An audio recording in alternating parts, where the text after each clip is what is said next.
If you're watching on Twitch, if you're watching on Sports Booth, we're going to have a good show tonight. But now we're getting ready to go live on YouTube.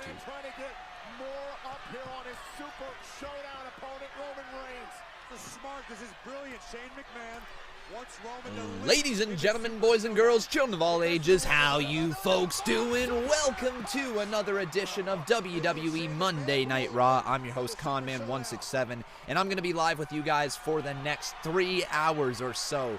Normally about 3 hours. Maybe WWE goes long today. I don't know. Could be a wacky day. But welcome again. My name is Conman. And if you guys are ready, then I am. It's time for the Conman Certified. Actually, you know what? Let's roll up the sleeves. Why not? Let's just give a roll call. Who do we got in here today? It's Lou Dog, Ricardo Vargas, Pam M up in here. We got Rebecca Helfritz. We got Sean Gordon up in here. We got Rafael Laporta, Lucas Bright, Venom STXR, Big Chungus up in here. I like that name. Ribblesome, Matthew Bonneau, it's nice to see ya. We got Tyler Crawford, Matthew Blackman, welcome to the live stream.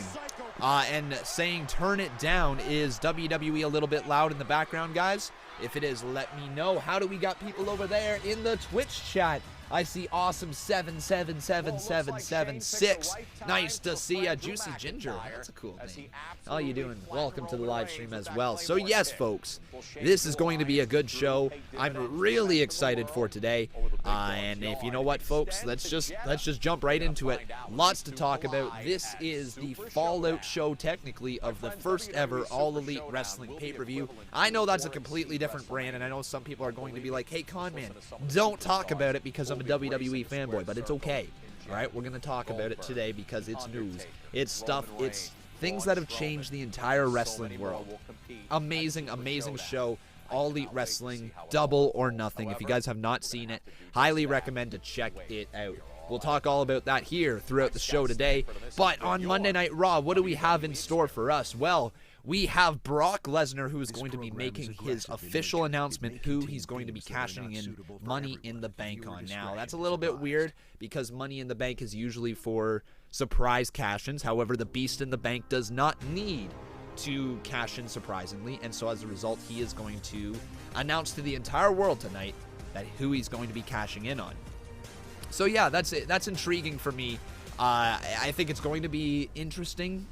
I'm gonna expect him to cash in on Seth Rollins, I think. Don't know for sure.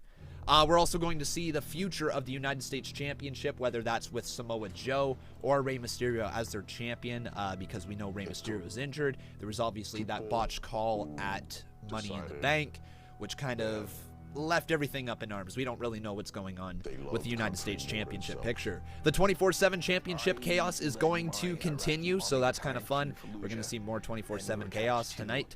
Becky Lynch's next challenger, we're going to find out who that is. Probably going to be Lacey Evans once again. The Fatal 4-Way to determine Rollins' next challenger will be tonight, and I believe that's Baron Corbin.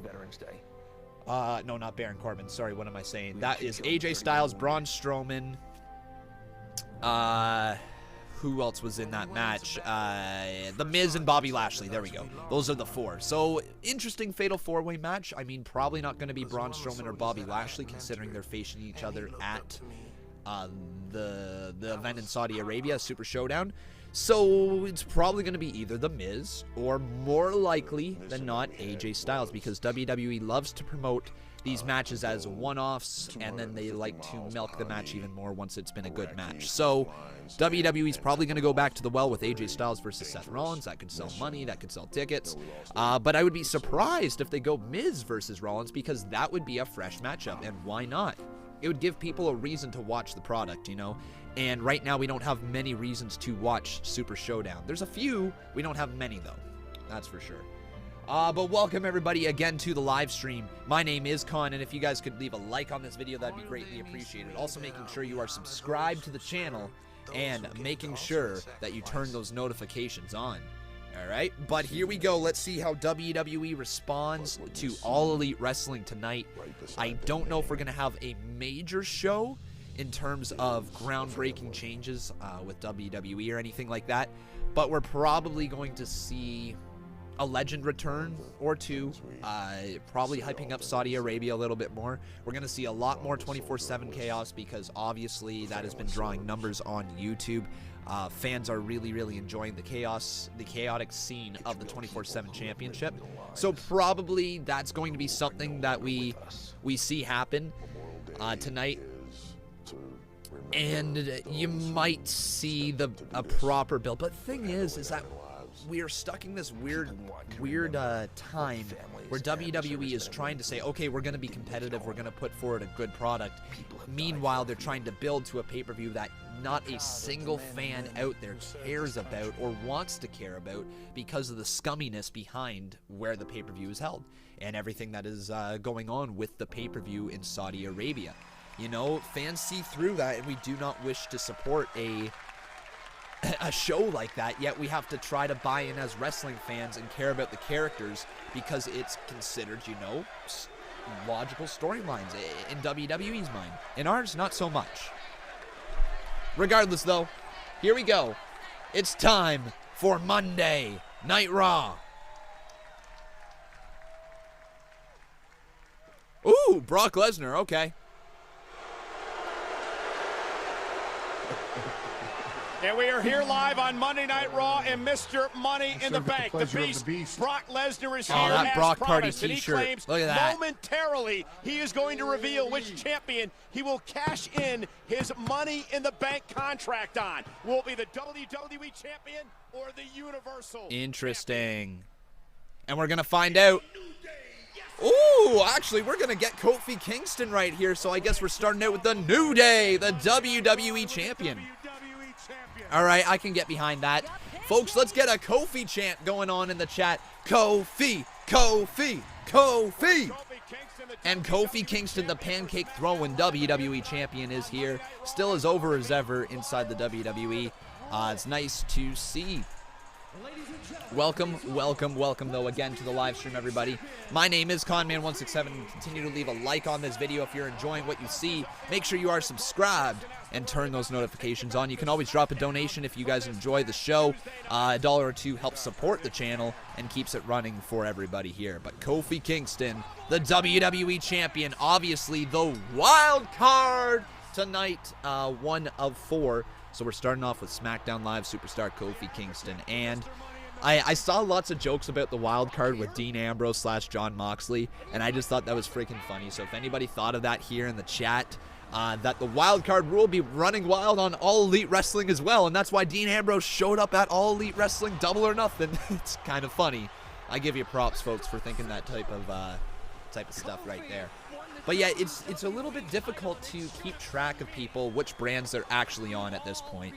I've already misquoted multiple times, you know, that Roman Reigns was a Raw superstar. I'm like, yeah, he's the wild card on SmackDown. No, he's not. He's a SmackDown Live superstar who appears on Raw as a wild card. And it's just kind of weird, you know. I don't really know the brands at this point. I don't know who is really on each brand. Like, Dolph Ziggler might be a wild card tonight to hype up the Super Showdown match, you know. But is he a Raw superstar who went in over to SmackDown Live to attack Kofi Kingston? Or is he a SmackDown Live superstar who's going to use the wild card rule to come over to Raw? These are things that, you know, if you're going to tell us that a brand split matters, you got to tell us, you know, who's actually on which brand a little bit clearer. We'll see tonight, though. They've been doing a decent job of it. I don't hate everything that WWE's been doing with the wild card rule. It's just I don't love everything either. After All Elite Wrestling, I expect a good show here tonight. Come on, Kofi. Start us off strong. Or 2 nights ago. I think I said All Elite Wrestling last night. 2 nights ago. Man, I love y'all, man. I love y'all. Hey. Last week on SmackDown, Kevin Owens took out Big E and re-injured Big E's knee. Ooh. How you doing, Shane Gamer? Welcome to the sports booth. And chat. then after my match, you saw the footage, I was attacked by Dolph Ziggler. That's my boy, though, Dolphy. He brutalized me in the ring, outside the ring. Dolph Ziggler tried to end me. But guess what? Dolph Ziggler didn't finish the job because I'm still here and I'm still standing tall.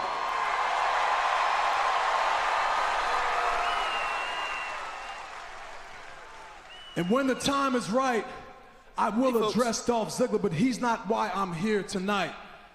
Tonight, I am here for Mr. Money in the Bank. Ooh, Kofi gonna call out Brock?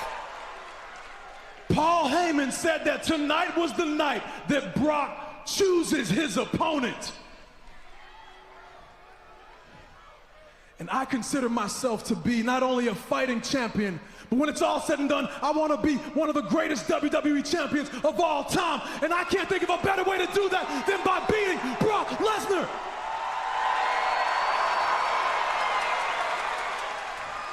So, what I want right now is for Brock to come out here and cash in that contract on me here tonight. Are we gonna get the cash in literally right now?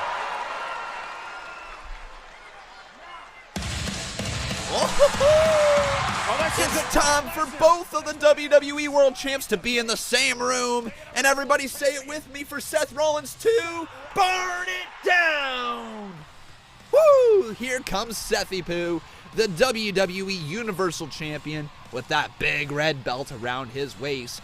He is here at Monday Night Raw. Obviously, you know Seth Rollins is the champ of Monday Night Raw, and we're going to see him here tonight. Welcome to Raw, Sethy Poo. And Seth and Kofi have been sharing the ring a lot recently. It's interesting having two babyface champions on top. It's actually WWE's pretty heavy with babyface champions at the moment. But it's really interesting that the two main champions are babyfaces and that they can share the ring. You know, we've seen that in the past with babyface champions sharing the ring, celebrating good moments together. And they're starting to create a little bit of an alliance, but also a little bit of tension between Kofi and Seth. It's interesting. I like it. But here we go. Sethy Poo right here in the ring with Kofi Kingston. Hey, Kofi. Look, I know I'm not Brock Lesnar. I'm better. I'm better. I like that. But I came out here because I like where your head's at, man. I don't want to wait around either. I don't want to wait around either. I want to find out who Brock's going to cash in right now. Yeah, let's find out right now. So we got the WWE Champ out here. We got the Universal Champ out here. The only thing we're missing is Brock Lesnar. So let's get out of here, Brock, right now and make that decision. Let's go, boy. All right, we gonna get it? We gonna get it right now? Brock, you coming, man? Oh, man. Careful what you wish for, Rollins. Exactly. Be careful what you wish for. No way. No freaking way. Brock Lesnar coming out with it, with the music.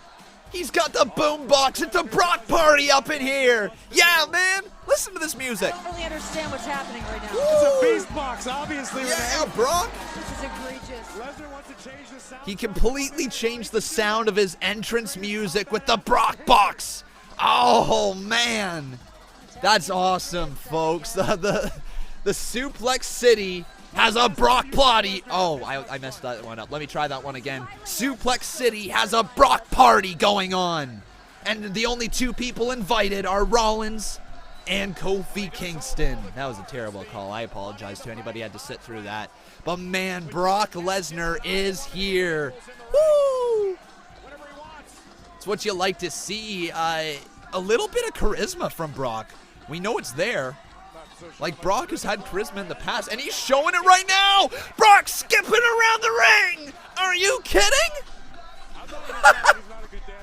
Wow. Doing a little juke right there in front of Kofi Kingston. Is he going to twerk with the New Day? This is ridiculous. Oh, this is funny.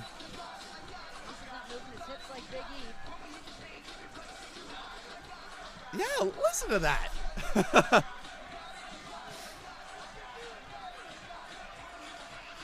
It's a Brock party. Oh. Now Brock is listening to the boombox with Kofi Kingston right now. Radio rules. Thank you for subscribing. Kofi, is Kofi gonna dance? So the New Day music as Brock stares down Seth Rollins as well. And now it's gonna change. And Brock continues to listen to it. And Paul Heyman's playing the guitar. What is this? The Walrus with the guitar. Oh my God. Paul, stop shaking, man. Yeah, tell him to cut it out, Brock. You're gonna cause an earthquake there, Paul. But man, now Brock with the Brock party again. The Brock box on his shoulder. Like, what? Oh, we're gonna have to make that a donation gif, I think. And Seth Rollins now turning around and leaving. Seth's had enough of that. But now Kofi Kingston alone in the ring. Brock gonna cash in on Kofi?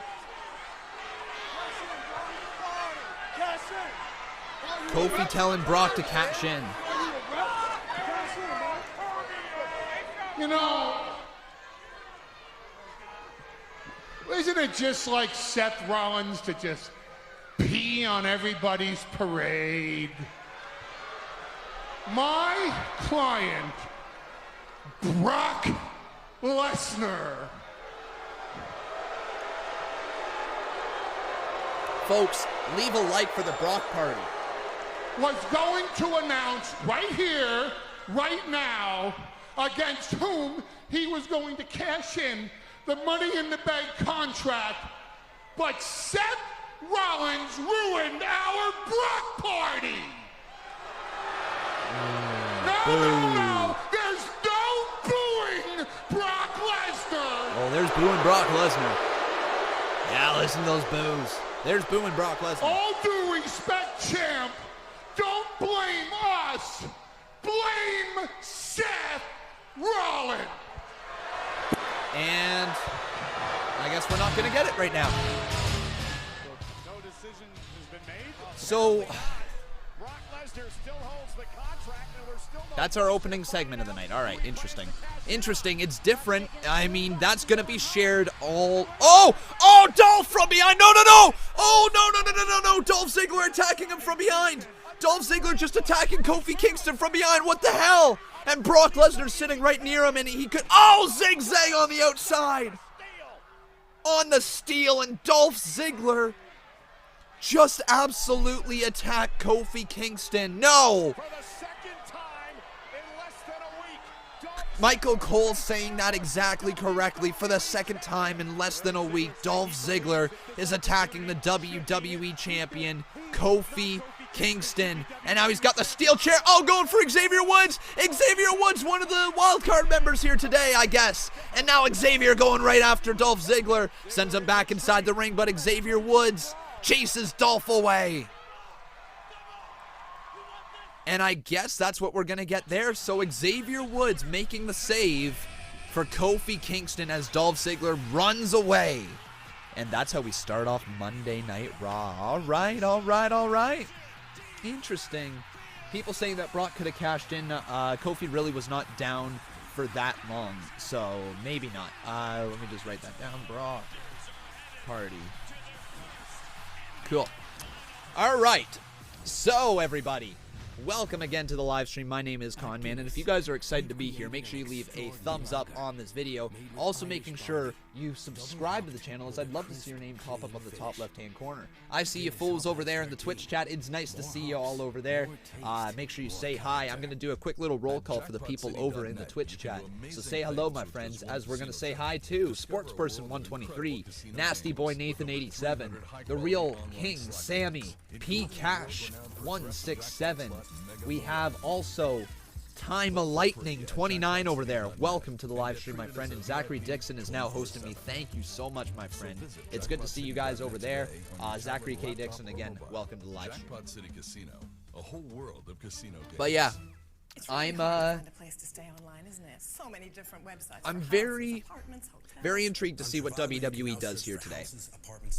Because we are technically on the fallout of All Elite Wrestling's Double or Nothing. And The way that WWE responds to one of the biggest shows in history of wrestling. Brian Gallagher, thank you very much for subscribing. In terms of changing the landscape and refreshing the business. No, it's not like one of the biggest shows of all time in wrestling, but it certainly was monumental in terms of the fact that it sold out, 20,000 people, yada, yada, yada.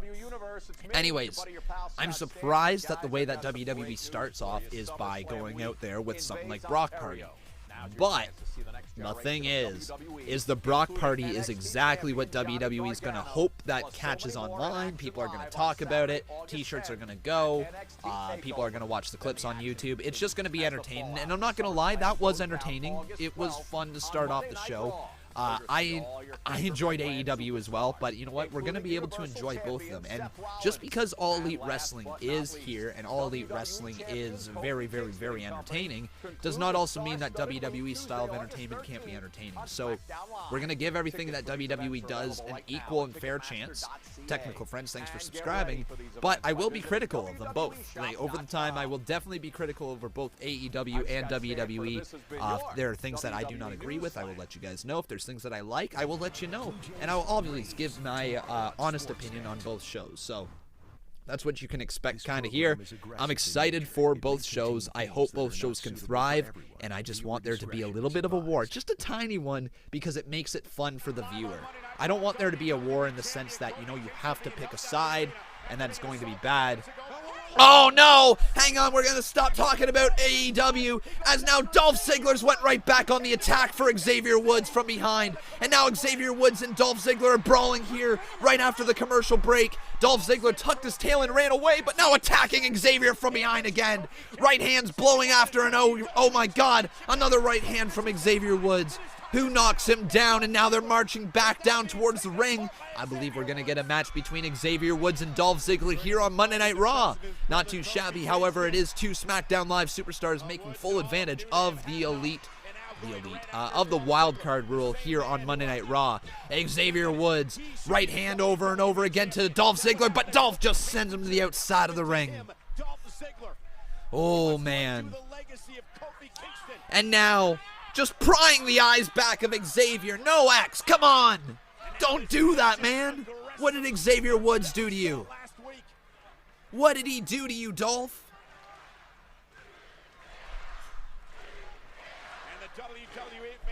Man, Dolph Ziggler just taking the fight to Xavier Woods still. Just sends him right into the barricade. Guys, do you need the background audio turned up anymore, or is it good, or does it need to be turned down a little bit? Is it too loud? Like, can you hear my microphone when I'm talking like this level, because this is about the normal level that I talk at? Or does it need to be turned up from this level? Let me know right now if you can. Oh, hang on. Another right hand by Xavier Woods, and now Xavier just dumps Dolph over the barricade, back to where he came from.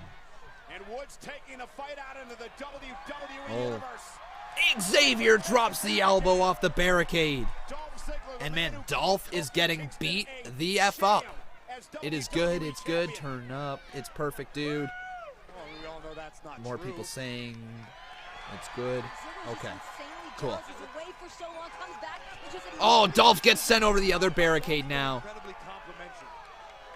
And nice. I guess we're going to brawl here on the outside of the ring to start off Monday Night Raw. Okay. All right, right hand by Xavier Woods again. On the outside. Oh, Dolph Ziggler tries to use a trash can as a defense. But now Xavier, another right hand across the back. And Dolph and X are brawling on the outside of the ring. Man, this is a good little brawl to start off Raw. Entertaining as hell, I'll say that much. Oh, Xavier Woods using the trash can and piling up the trash on Dolph. Representation of how WWE's treated Dolph his entire career. That's actually a joke. But anyways, Xavier Woods sends Dolph back inside the ring now. Actually, inside the ring side. Still could put him back inside the ring now.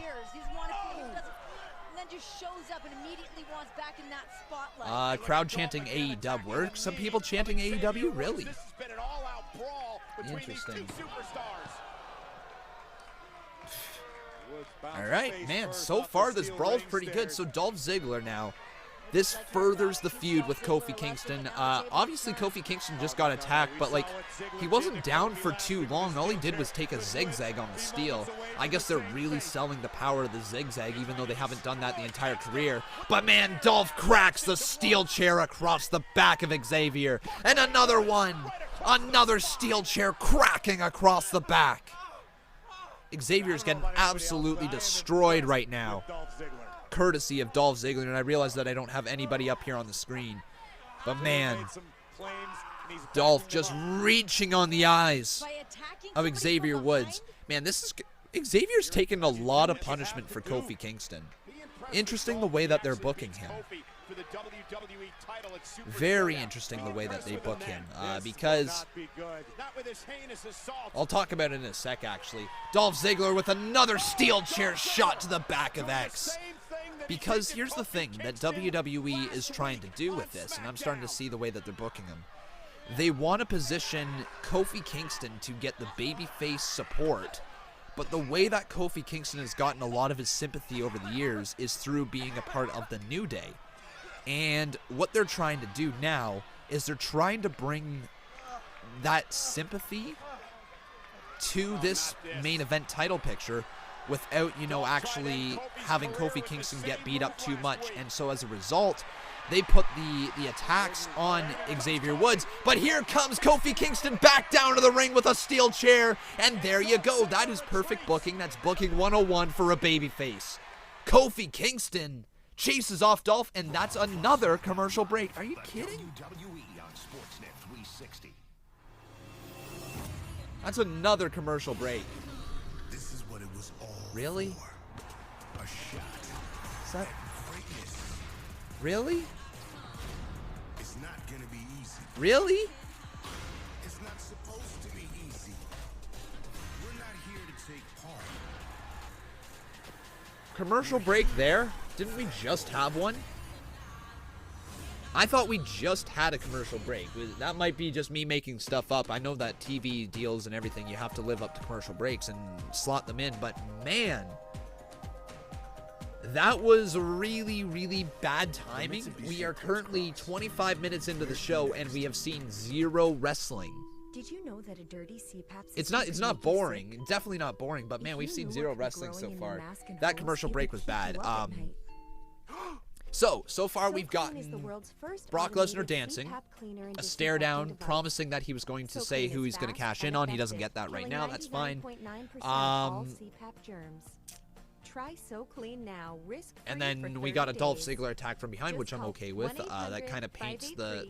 But the thing is, that probably shouldn't happen that close together. You should have had a match between Xavier Woods and Dolph Ziggler right there.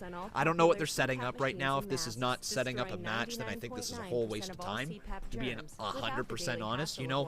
If you're going to combat AEW, you're going to have to combat them with a bit of wrestling, just in my opinion. But yeah, regardless, that's just kind of my thought process there, is that if you're going to try to combat them, and I know you don't got to go head to head with them, like, I know I got a lot of WWE purists in here, and that is very much okay. For a long time I was. WWE started to push me away from the product just a touch in terms of me being able to trust what they were doing and logical storylines and all that.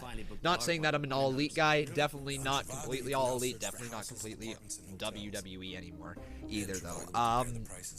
But regardless, if you're going to try to compete with them, you're going to have to produce good wrestling. So I hope the rest of the show does live up to that fact. I do hope that the Fatal 4-Way Elimination match is going to be a good one. It's got the potential. Braun Strowman's, he can be entertaining. Remember, he used to be one of the most over superstars inside WWE. And his character hasn't changed. It's just that he's lost some steam because WWE didn't give him the Universal Championship when they should have. We're talking about Royal Rumble last year, not this past one. The year before that Braun Strowman should have become the Universal Champion. That didn't happen, so Braun Strowman has lost a little bit of steam. AJ Styles is fantastic as ever. Miz is getting incredibly over with the crowd. And Bobby Lashley, Bobby Lashley's just there to be a dick. So yeah, that's what that is. And also, don't get me wrong, Bobby Lashley, his character is not the worst. It just also is not great. He's just a big, powerful dude, and we lost the manager that gave him a little bit of a personality in Leo Rush because of backstage politics. So I don't really see the purpose of Bobby Lashley being in the main event. It's better than Baron Corbin at this point. We've seen Baron Corbin in the main event way far too often at this point. But it's also not the worst thing to see a heel like that, because you can put him in the match and then you can have him take the pinfall. But here we go. We're back from commercial break now, as Kofi Kingston and Xavier Woods are still in the center of the ring. And now we're going to get the promo from Dolph. So this is really a drawn-out segment. This is where commercial breaks prove that they hurt the WWE more than they help. You know, Kofi, I thought I knew you. I thought I did. But you've been wasting all your time on Brock Lesnar cashing in his Money in the Bank contract, when you should have been worrying about me. Because in 11 days at Super Showdown, you defend that WWE title against me. And I just ask that you do one thing. I don't ask for much, Kofi. I need you to do one thing for me. Celebrate like you've never celebrated before, Kofi, for the next 11 days. Show the world what you accomplished as WWE Champion, because you are the best WWE Champion that I can remember. Wow. But every time I see that WWE title and you, Kofi, it reminds me that it should have been me.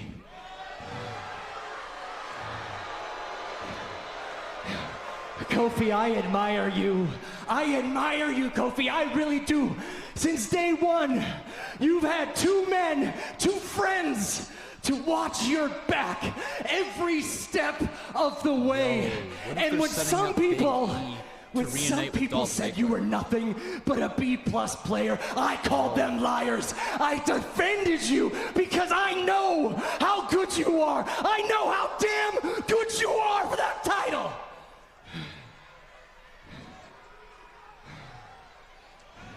But what happens, Kofi? What happens when you don't have that title? More specifically, what happens when I take that WWE title from you? Millions, the millions of fans that looked up to you since day one for what you do, those millions of fans, what happens to them when I take that WWE title from you? Now, it took a little bit longer than I wanted it to. It did. It took a little bit longer than I wanted to, because at WrestleMania, that should have been me. I like the blood on the face of Dolph, too. But at Super Showdown, it will be me. Damn. Kofi Kingston certainly going to have to deal with a depraved Dolph Ziggler at Super Showdown for the WWE Wow. Championship. All right. All right. That was a good promo. A very, very good promo. And as you guys continue to see, Dolph Ziggler is one of my favorites for a reason. But tonight, guys, I guess we're going to get Becky Lynch and Nikki Cross versus the Ikonics. All right, I guess the Raw Women's Champion and maybe her future #1 contender taking on the Ikonics. I wonder if they're going to try to push Cross. Also tonight, we got a Fatal 4-Way Elimination match. Oh, hang on. What the hell? What the hell? AJ Styles isn't in the Fatal 4-Way Elimination match.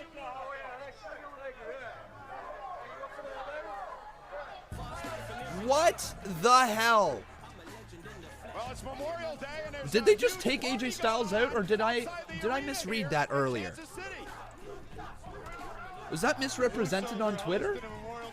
I could have sworn they said that it was going to be AJ. Yeah, it was going to be AJ Styles. They took AJ Styles, freaking out. Wow, that's ridiculous.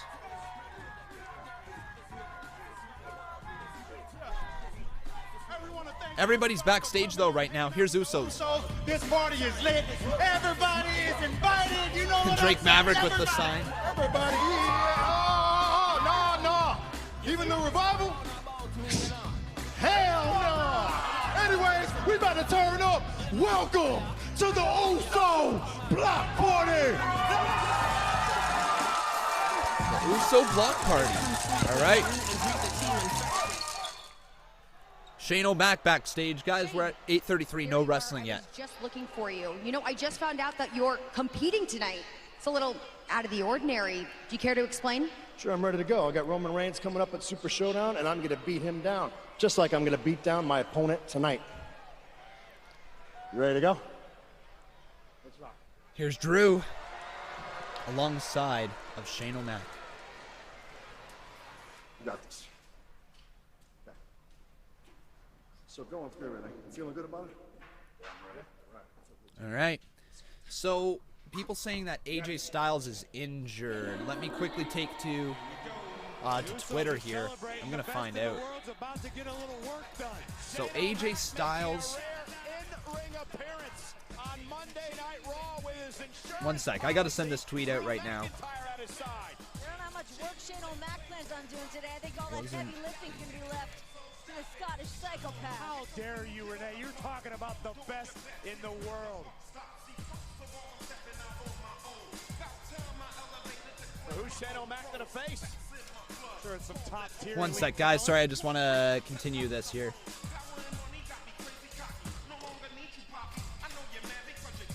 Maybe not. We're running it back. Shane O'Mac. Okay, there we go.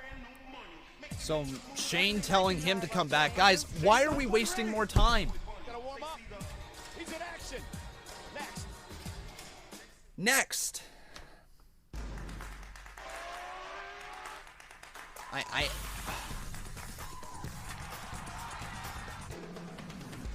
We are at 8:35 on a wrestling show, and we have yet to see a single bit of wrestling. None. No wrestling so far, in fact. Let me see here. This is just a little ridiculous so far. 75. I'm gonna hit 80 home runs. Mike, anything you want to say? Just let the kids play. Pepperoni and cheese stuffed crazy crust pizza. Loads of pepperoni and cheese baked right into the crust for $10.99. Is it too stuffed? Probably not. It's Little Caesars and a whole lot of tasty. Hot and ready. It's really hard to find a place to stay online, isn't it? So many different websites for houses, apartments, All right. hotels. On Trivago, you can now search for houses, apartments, So, and hotels. this is just a little bit disheartening, you know? I'm sitting here and saying that tonight needs to be a big, big night. And all of a sudden, we are 35 minutes in, and we've got Boombox, Brock Party. We've got the Uso Block Party, because WWE couldn't make that any closer to the Brock Party. We've got no wrestling still. We had the same exact people in 4 segments, I believe it was. 4, maybe 3 for sure, 4. And once again, no wrestling on a wrestling show. There's a point where, you know, WWE, yes, the entertainment side of things is good. You know, yes, the entertainment side of things is good. But at the end of the day, we're wrestling fans. Can we get wrestling? You know what I mean? I didn't think it was that hard to ask for on WWE. It does feel like it's been a little bit last minute, but and also here's the thing. WWE attacks work. Like, you know, Dolph Ziggler attacking him, that's fine. But you didn't need to have him come back, attack him again, cut to commercial break, and then come back and cut another promo. and then draw that out. Like, you know what I mean? Those should have been 1 segments before cutting to commercial break. Xavier Woods should have came out to save Kofi Kingston as Kofi got zigzagged on the ramp. Xavier Woods and Dolph Ziggler brawl for a little bit. They work their way back to the front ramp. Xavier Woods gets taken down by Dolph Ziggler. You know, you could have Kofi Kingston come out and make the save or whatever it may be. And then Dolph Ziggler could scurry away, cut the promo at the top of the ramp, and that could have been a 7-minute segment. You know what I mean? Just something like that could have been cut down just a little bit and not been spanned out over 3 commercial breaks, because here's the thing, it's 8:38 and we haven't gotten any wrestling. This program is aggressive in nature. It may contain things that are not suitable for everyone. Viewer discretion. Okay, so guys, we do have update here on AJ Styles. Okay, so right here with AJ Styles out of action due to injury, it will now be Baron Corbin who faces Mike The Miz, Braun Strowman, and Bobby Lashley in a high-stakes fatal 4-way elimination match. So that kind of sucks. That kind of sucks. So AJ Styles might be injured right now. Unfortunately. Hopefully he'll be alright. But guys, if you have not done so, please continue to leave a like on this video. Let's get this all the way up to 200 likes. Also, make sure you subscribe to the channel, as Shane O'Mac and Drew McIntyre are in the ring now. Alright. So Shane O'Mac and Drew McIntyre. Are we finally going to get a match, or is there going to be more promo right now? Let's promote Super Showdown. Okay. No freaking way. Are you kidding me?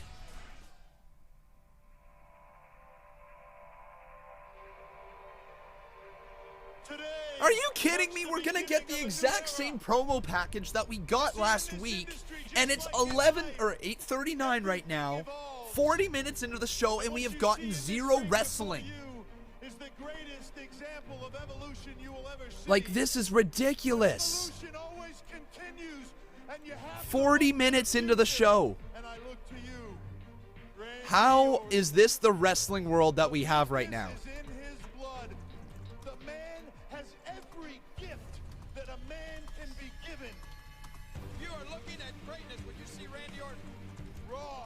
Genetic talent.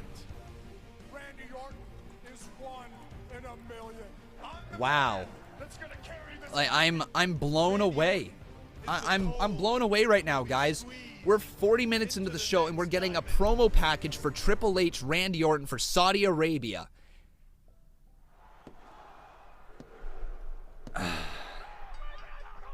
Buggy, I'm not sitting here trying to find stuff to complain about. Literally, I just want to watch wrestling. We're 41 minutes in.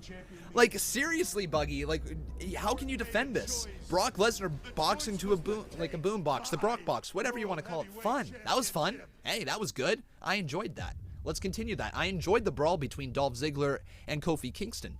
Didn't enjoy that it spanned over 15 minutes, including 3 commercial breaks. But I enjoyed the brawl. It's not like there's a problem with the product and the talented involved, but like, it's shit like this. I don't know what else to tell you, guys. I can't sit here and say that this is going to be a good show tonight. We'll find out in a little bit, but you got a 3-hour show. I get you got time to fill, but why not spread your filler out throughout the show instead of popping it all at the start of the show?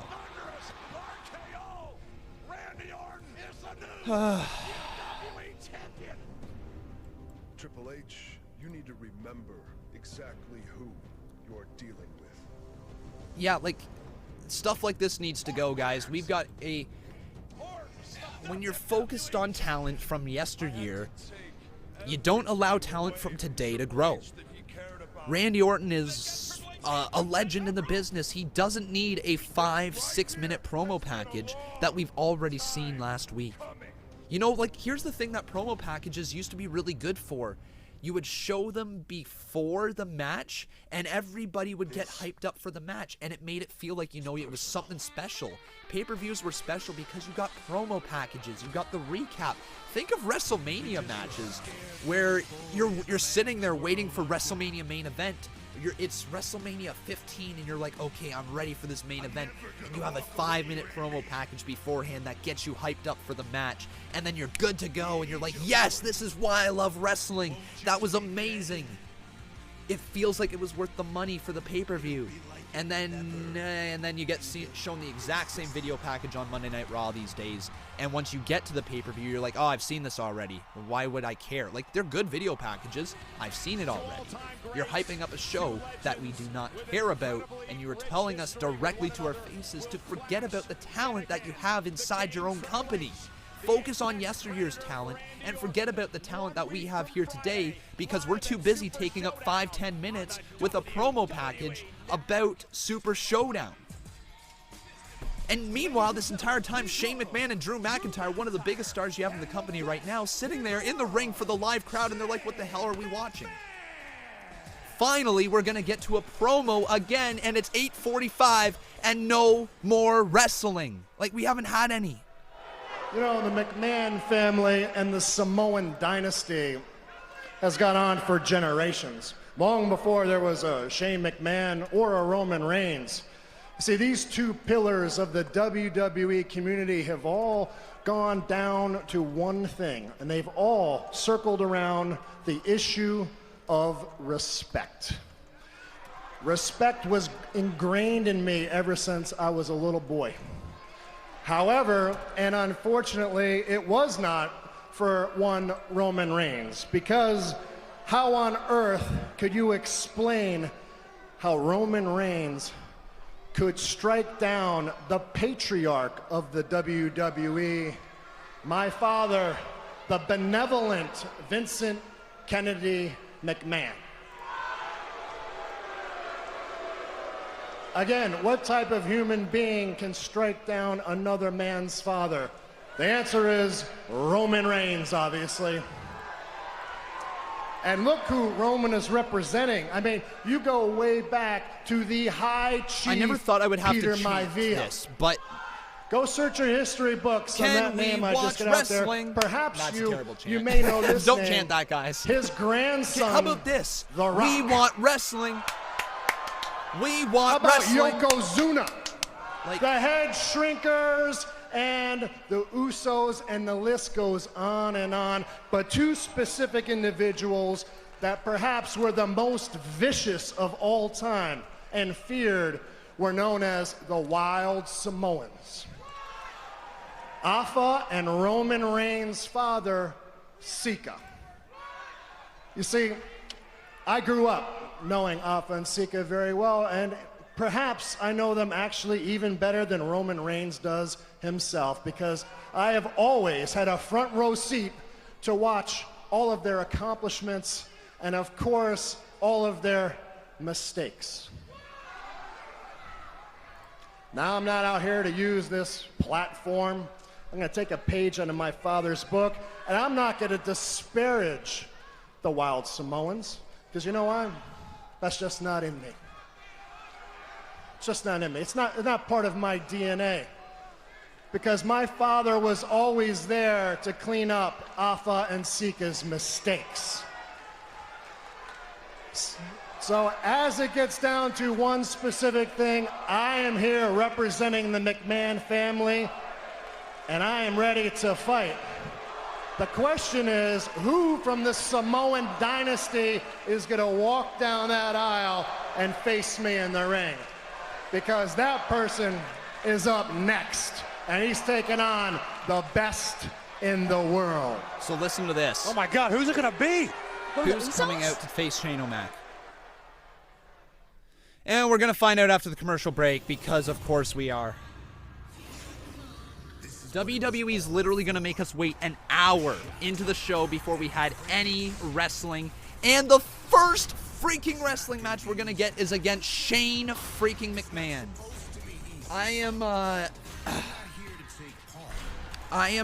This is frustrating. This is so frustrating to be a WWE fan right now.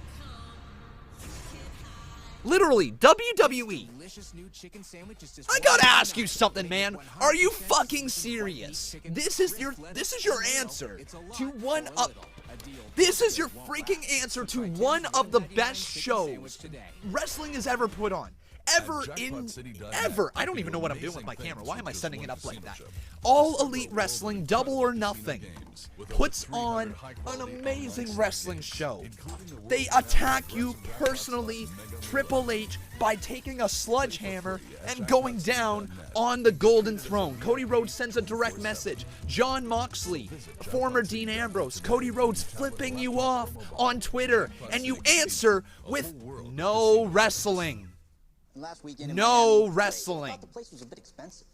If this is WWE, if they thought for a second that this is good, this is the answer to all the other crap going on out there, if this is how you respond in one of the most important shows for your company ever, because you have to respond to All Elite Wrestling and the fans that are already ready to leave you. You gotta show we are gonna invest time in you. We're gonna care about giving you a good product. And no, you don't. What do? You sit there till 8:50, 50 minutes into the show, 50 minutes of our lives, and we are nowhere. We got nothing, no progress other than Dolph Ziggler cutting a half-decent promo and Brock Lesnar bopping along to a boombox. Both good moments, but what is the point when you don't give us wrestling? This is a fucking wrestling show. And yes, I'm ranting and I don't care anymore. WWE, you gotta show that you care about the fans that you already have. And seriously, you don't. You forget about us every single time for the cheap people out there who maybe want to click on one or two videos to see Shane McMahon because they're too lazy to watch your current product. Tell us that you care about your product right here. That's all I ask. I've watched WWE since 2005. People out there have watched it far longer than I. I don't want to see this die. Give us fucking wrestling. It's 50 minutes in. And we're going to get the first match against a 50-some-year-old in Shane McMahon, who can barely throw a punch in the ring that looks half decent. You have some of the best fucking wrestlers on the planet on your roster today, and you don't use them. Ever. You don't. You sit there and you say, well, you know what? We don't have time for all these mid-carders, so we're going to create a 24/7 championship to give them TV time. What do you do for that whole fucking hour? You don't show anybody. You have an Uso block party backstage. You have Shane McMahon cut a freaking weird promo, and now we're going to get a jobber.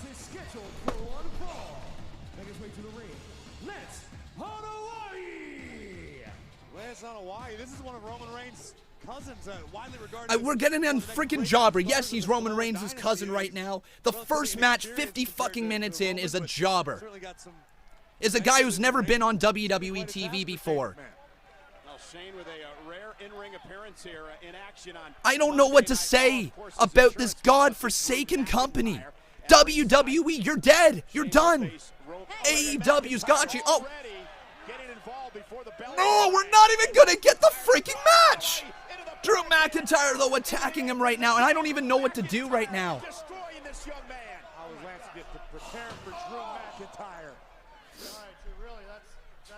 How? I mean, come on, Drew. This is getting a little carried away here. Drew, I think, oh my gosh, Drew. I mean, okay. You're getting way, All right. Wow. Get a little carried away here. We're not even getting the match right now because Drew McIntyre's busy attacking the jobber on the outside of the ring. You're that's gonna leave a mark. You're gonna sit there Let's get him in here. and do this to us. You're gonna fucking sit there and do this to us right now. This is what you're doing all night. All right. You know what? Since while I'm here, though, you might as well ring the bell. And now, now we're gonna have a match. Yeah, we are. And in 52 minutes in, that was indeed uncalled for. And we finally have. The assault on Roman Reigns' cousin, and now Shane McMahon looking to pick this young man apart. Front kicks from Shane. Shane, of course, who meets Roman Reigns a week from Friday at Super Showdown. Come on, Shane knew what he was doing this entire time. He knew Drew McIntyre was going to attack Lance. This is insane. Why do you think Shane He just wanted to soften up Lance before he could get his hands on him. Why do you think Shane bought Drew McIntyre, bought his services? Unreal. For moments like this. Unreal. Hey, the jobber's fighting back. The bell rang 52 minutes in. Unbelievable. Guys, we just sat through half of SmackDown Live. Half of SmackDown Live. A full episode of NXT. And the first wrestling match we get is a jobber against Shane McMahon.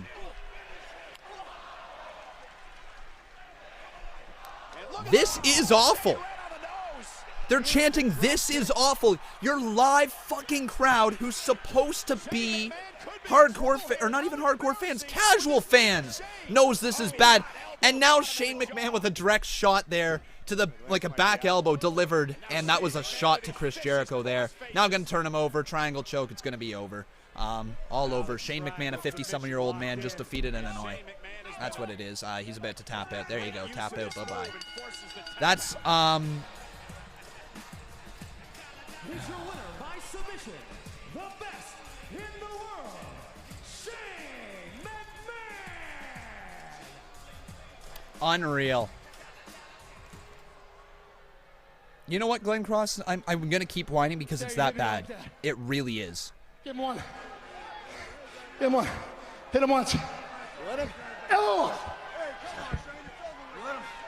Hustle. Oh! You know what? What the hell? Triangle choke from Shane. That's it. You disgust me. That's it. Tap out. Yay. You remind me of Sika. If Sika was here right now, this is exactly what I'd be doing to him. I'd be knocking it from one side or the other. When it gets down to it, that's right. That's right, scream. When it gets down to it, the biggest mistake Sika ever made. Ready for Roman Reigns, guys? Was spawning Roman Reigns. Oh, there you go. And guess what? Here comes Roman. There you go. Roman Reigns. All right, the big dog is here, and he's going to re-enter a feud with Drew McIntyre, who's now going to play guard here for the big dog. And now Superman punch to Drew McIntyre. It's like people don't know that's coming anymore. And now Drew McIntyre taking out one of the biggest superstars WWE could possibly have, and he's taken out with one punch by Roman. And now Shane McMahon running away, hightailing out of there, but Roman's going to get his hands there on Shane McMahon. And uh-oh, Shane McMahon with a back elbow catches Roman. Step up, Superman punch to Shane O'Mac. Wow. We're getting some more brawling here. We're 55 minutes in, and we've only had a jobber match, which is kind of fun. There you go. Good job, WWE. Roman Reigns now, going for the spear, but Drew McIntyre pulls him out of the ring. And that sets up the beautiful blood money match at Saudi Arabia Super Showdown. Again, that's Saudi Arabia Super Showdown. This is just tough, man. Telling Shane McMahon, you just made this personal, heading into Super Showdown a week from Friday. Family sacred to Roman Reigns. Yeah, family sacred to Roman Reigns. Cool. All right. So at least Roman Reigns makes a save for his annoy person there. But I'll tell you this much. This show is annoying. There's no other way to put it. Watch this. Roman Reigns with a massive Superman punch to Drew McIntyre. But regardless, folks, maybe there's a reason why WWE changed the last hour of Raw. Maybe they're saying that they're going to go back to Raw because in the last hour, that's the only time you get wrestling. You know, Raw, I believe, used to stand for Real Athletic Wrestling, didn't it? Or something like that. I don't know. I could be wrong. Maybe that was just a rumor I heard while growing up and just believed it to its core. But yeah, I believe that WWE now, since they're going back to Raw, that means the final third hour is going to be the only place that wrestling takes place. That's the only place. There you go. Because they completely forget about it in the first fucking hour, apparently. And I don't know what else to say, guys. I do not. All right. I'm going to take a breather. Okay. Because I really do need to calm down. Okay. I like entertainment. I do. I like entertainment. I mark out for the big moments in WWE. I definitely do. And I want to see this thing succeed. Okay, I'm not going to sit here and say I'm hoping that WWE fails. I really, really, really hope they step their game up. I do. Like I said, I've been a WWE fan since 2005, and I'm sure there's a lot of people in this chat who have been fans longer, and there's a lot of fans who have been here, you know, since maybe only 2010, 2011, 2013, whatever. Whenever you started watching wrestling, we're all in here for one reason, because we fell in love with the WWE at an early age. We fell in love with the characters from when we were young, and now we've grown up with the characters. And we've seen what WWE used to be, whether it be the Attitude Era, the Reality Era, whatever you want to call it, the Ruthless Aggression Era. We have our favorites from every era. But there's a reason we have our favorites is because they put on wrestling shows, and that they told stories within the ring, and that's what we fell in love with. Think about when people talk about the greatest of all time. Shawn Michaels, Undertaker, Stone Cold Steve Austin, The Rock. All four of those guys could definitely wrestle in the ring. Could go, big time. John Cena, you know, he's a much better in-ring performer than people give him credit to, but he knows how to play up big matches. But the thing is that they still got over through in-ring stories. WWE forgets that, you know, 10 years ago, yes, they were popular. 20 years ago, yes, they were popular, but they still had to focus on building stars for the next generation. And the thing that WWE always did well is they always had a way to influence new stars into their product and constantly make new stars. But what we're seeing now is that the stars are being made in NXT, and that same WWE machine that creates stars is doing a good job, and they're down in NXT, but then when they get called up to the main roster, they forget how to book them. You know, we're talking about Ricochet was one of the hottest things on the roster not too long ago. And then, where is he now? You know, I would not be surprised if Ricochet goes into the 24/7 championship picture for a little bit at this point. They just gave a new gimmick to Robert Roode not too long ago. He was the inaugural 24/7 champion. Robert Roode, a former world champion from TNA, a former NXT champion, proved that he could do it not only on the indies, but also in your own developmental system. Helped raise NXT to a whole new level, went through great feuds with Shinsuke Nakamura, who also you've botched on the main roster. And now, you know, you had the whole glorious gimmick. You thought he could be a top babyface in your company. You thought wrong. And yeah, next thing you know, he's buried. Nowhere. EC3... Will we finally get our answer now? Okay. Champion Brock Lesnar. 1 hour in, and we're seeing Brock Lesnar for the second time. Will it be Kofi Kingston, the WWE Okay, let's see. Are we just... So 1 hour in, we're back to the start of Monday Night Raw. Too much fun being able to hang the briefcase over their heads. I guess Brock drives ratings. Are they going to have Brock at the start of each hour to try to drive ratings? They totally are. But Brock Lesnar here, we're going to get another promo. Another promo is coming, by the way, guys. So Brock Lesnar here. Oh? Wait, there's an official in the ring. Yo, are we going to get a match with Brock Lesnar? Be moments away here on Monday Night Raw. Yeah, it could be if Brock feels that now's the appropriate time. Are we going to get the match with Brock? Brock looks way too relaxed to compete right now. So we're getting another promo here. Pam, it's unfortunate, but he does drive Ladies ratings. And gentlemen, it's unfortunate. Brock is a ratings guy. My name just not a great ratings guy, but he's a ratings Paul guy. Heyman. Here's Paul. I am the advocate for Mr. Money in the Bank 2019, Brock Lesnar. At my client's request, it's just Jay. Thanks for subscribing. I have had a referee come out to the ring because the time has come for my client, Brock Lesnar, to inform one Champion. Which champion? Brock Lesnar will be cashing in the Money in the Bank contract. The time to do. Seth Rollins, all right. So Seth Rollins once again is back here, and now Seth's gonna try to confront straight to the face of Brock Lesnar, I guess. He's in the ring right now. Am I not live? I totally am. Hey, Harold Garner, how you doing, my friend? Dropping $10. He says, at this point, WWE cannot compete with AEW.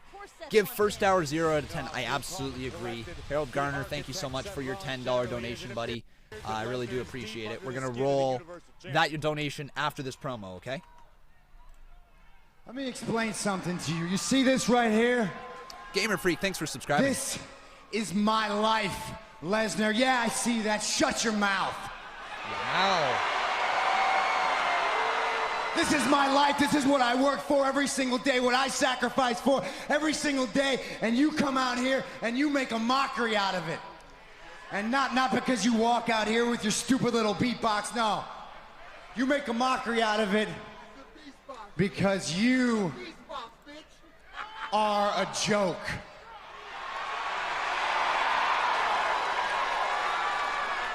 Yeah, that's not the joke, you're the joke, and I'm not afraid of you. I stomped your head into the mat at WrestleMania, and I could do it again right here, right now. He could. You noticed that you did give him a low blow, though, to win the title. That is a thing. Yeah. King's Viper, you used to be the most feared man in combat sports history, and look at you, you're a coward, hiding behind Paul Heyman. The shell of what you used to be. You want a chance to prove me wrong, Lesnar? There's your chance. Wow. There's your chance, Lesnar. Cash it in. Cash it in. Cash it in. Cash it in. Mr. Cone, page 8, paragraph 27, section B. The parties mutually agreed that the winner of the 2019 Money in the Bank contract, in his sole discretion, that's Brock Lesnar, picks the time and the place to challenge for either the WWE or the Universal Heavyweight Championship. The aforementioned challenge shall take place at any time with no notice to either champion on or by the expiration of this agreement 1 year after 2019 Money in the Bank pay-per-view event. Therefore, before May 19, 2020, said challenger, Brock Lesnar. All right.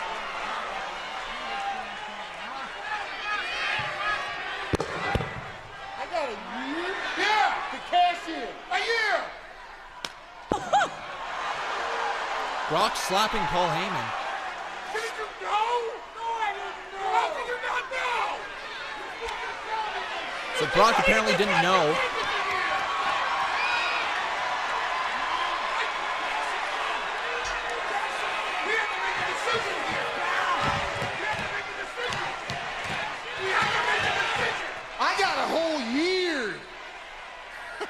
And I gotta make a decision now?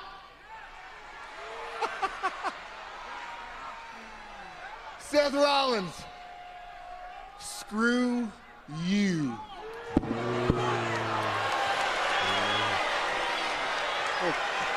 Apparently, Brock Lesnar wasn't fully aware of the terms of the Money in the Bank contract, but we could have a Beast in the Bank for a full year. And the frustration just continues to build for Seth Rollins because, to your point, Corey, this means Brock Lesnar hangs on to his contract. He still has the surprise in his favor. He controls all the cards. This is a frustration for the entire WWE Universe. We heard before Brock Lesnar's held this entire industry hostage. It's frustration for Seth Rollins, and that's exactly what Brock Lesnar wants, the purveyor of paranoia. Is WWE seriously pushing a frustration storyline on the fans? Kofi Kingston. I mean, he could be is that what they're doing? As well. And again, Seth Rollins continues to be frustrated over this entire situation. Oh. Wait, R-Truth? Oh, no, we got the 24/7 championship. Okay, we're going to see some more shenanigans. Not a real match yet, but the 24/7 champion's running. Oh, man. Let's roll Triple H, man. There he goes. He's dancing on around. R-Truth with the right hand. Roll up behind. Who's that? Eric Young, too. Broken up there by EC3. And the 24/7 championship is hot in effect here. Oh, Cedric Alexander taking both down. Eric Young and someone else. Drake Maverick, though, looking to fly sidestep there as he takes a drop down there. Gallows ducks underneath. Anderson misses him. And R-Truth's hightailing out of there with Carmella on his back. And down they go, running away with that 24/7 championship. Getting out of there, hightailing high out of there. All right, so run, Truth, run. 24/7 rule in effect. I will say this much. I like the transitional periods with the 24/7 championship. That is used properly there. But hang on a second. Oh, no. Conman, I'm not sure if this is nitpicking worth, but I'm going to nitpick here.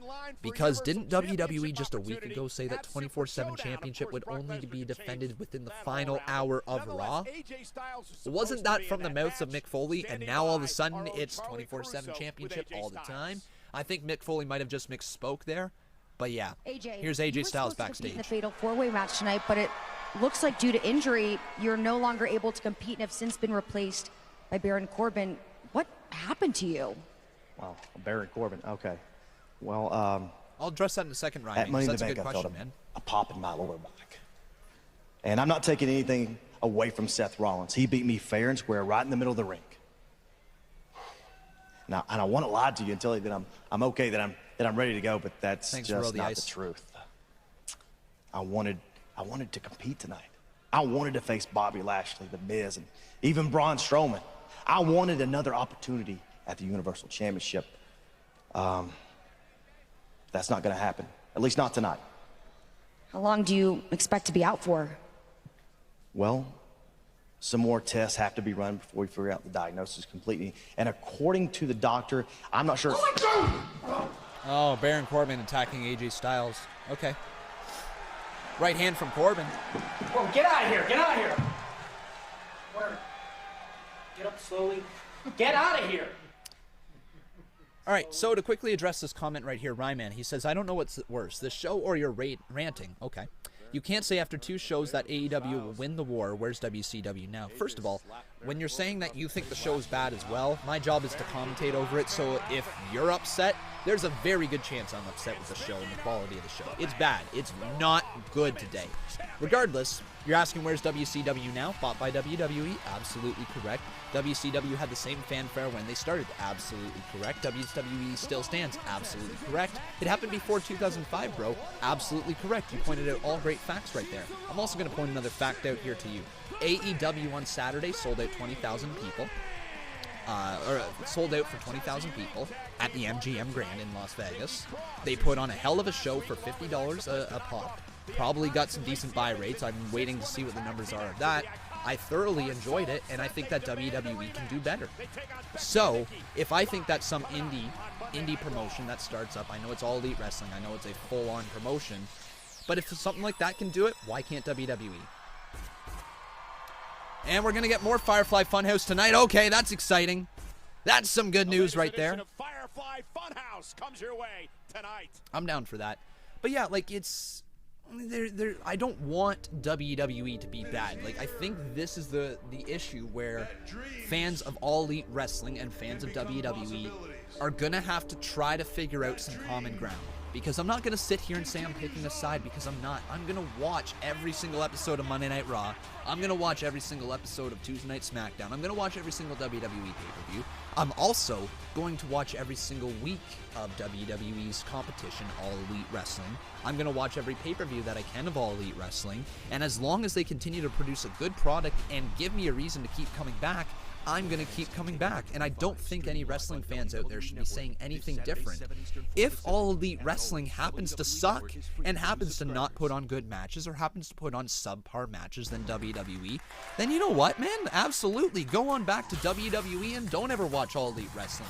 It'd be no different than if you're not a fan of New Japan Pro Wrestling, no different than Ring of Honor, no different than TNA, no different than Evolve, no different than any of that. You pick the promotion that you want to watch. But they can exist in the same limelight. They can exist alongside of each other. And if there is going to be a bit of a war, there are going to be fans saying that this show is better than this show this week, and that this show is better than this show this week. And I am going to be one of those fans saying which show I enjoyed more, which show I didn't enjoy, because that's what we do as wrestling fans. And if that's the drive to try to get the best wrestling product each week possible, I don't think that's a bad thing. You know, if fans are legitimately saying we want to see good shows time and time again, and our views are going to go to the people who are putting on the best stuff, and our money's going to go to the people that are putting on the best stuff, then that's what's going to happen. And it's not a bad thing to have happen, because here's the thing. If somebody else's profits start to drop, let's say WWE sees their beautiful billion-dollar price tag drop sub below billion, well, they're going to do something to try to offset that. They're going to change something up. If their ratings drop below 2 million on a consistent basis, and let's say All Elite Wrestling picks up that 2 million plus rating, well, all of a sudden WWE is going to have to enter into a bit of a ratings war. How do we combat this?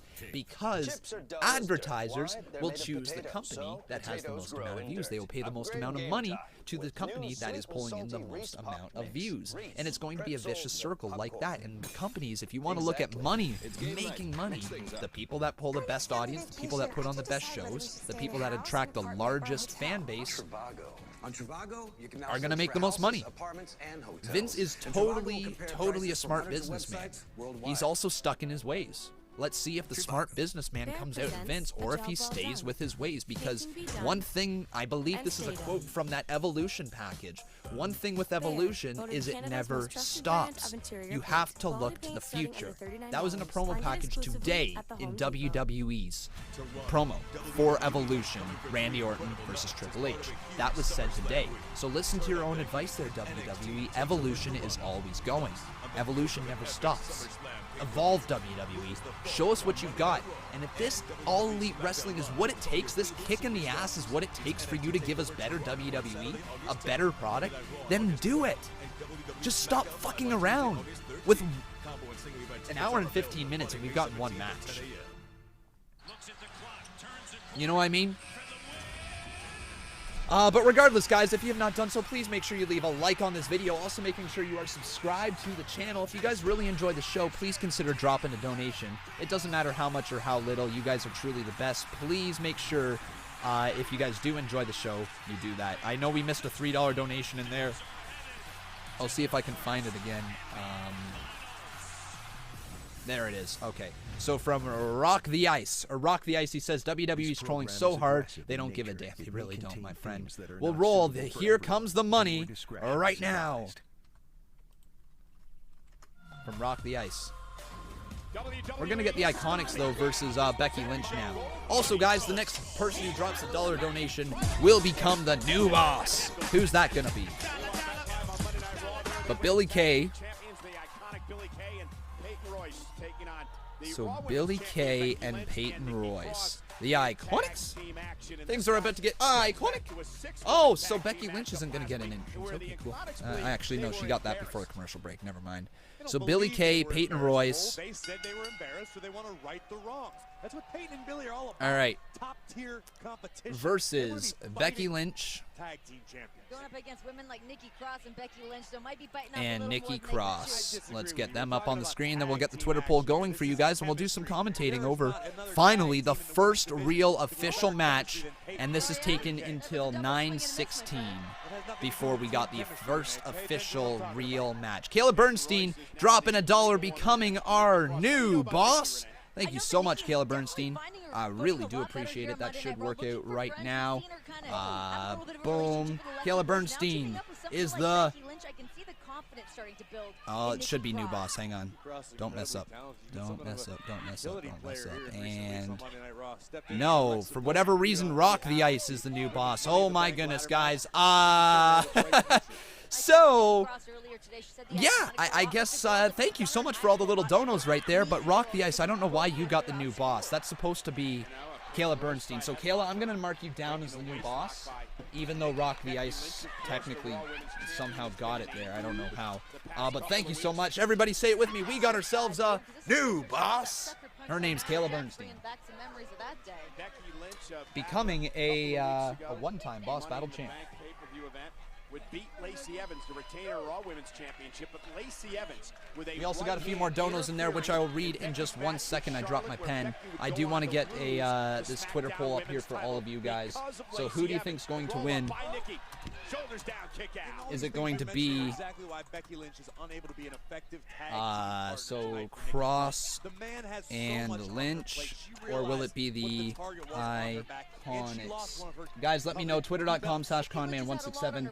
Vote in the poll for who you think is going to win. And look at Nikki trying to break this hold by Peyton Roy's tenacity of Nikki Cross. And now, we also got a few more donos that I got to run here before we start commentating over the match. We got Nightmare Gaming, who dropped $1. Thank you so much. And then shortly after that, we had Rebecca Helfrich dropping $5. So I appreciate that right there. So Rebecca Helfrich, boom, and boom. $5 right there. Burn it down. Thank you so much. Milan Airjack dropping 99 cents, so $1 right there. Thank you very much. I do appreciate that. As the match is going on right now, Nikki Cross is in the ring. Carlo S., thank you for subscribing. And did I miss any other little ones right there? I don't believe so. So thank you guys so much for all the support. I really do appreciate it. Mohammed Yamba, thank you for subscribing to the channel. But let's change this over to current match and start commentating and pull up the Twitter poll on the screen, because we got so much going on. And there we go. I work here too, Renee. Cool. So now let's go to the results text, update the results, because Brock Lesnar didn't do anything like that. We had Shane, Nick, She's definitely a hard one to read. I mean, I can't even imagine for these girls stepping defeat in the ring. Jobber. Really knowing what to expect. There we go. And then we have this match right here. Nikki Cross and Becky Lynch versus... Oh man, Nikki Cross with a crossbody. And man, Nikki's looking pretty good right now as we go to commercial break, so not too shabby. All right, so that is what it is right there. As of right now, the Twitter poll states that 83% of you think that Cross and Lynch are going to win. I believe they will as well.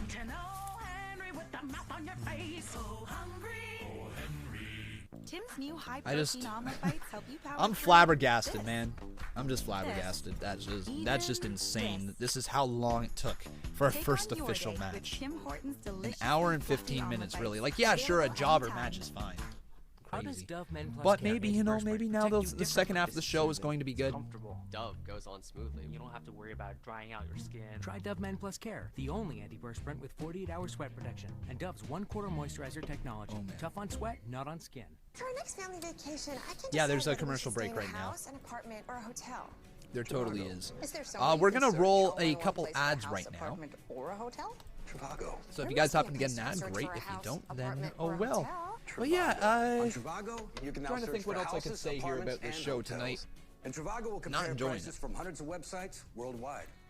So people who have been chanting anti-WWE stuff are starting to be escorted from the building here at Raw. Man, how about this? How about this? Instead of being the big evil dick of a corporation, why don't you actually try to listen to the fans like you said?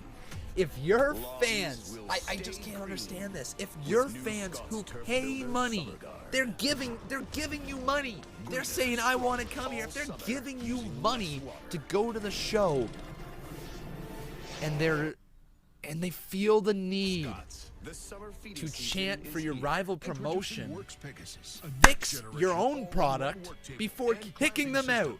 How about that? It's different if it's one person.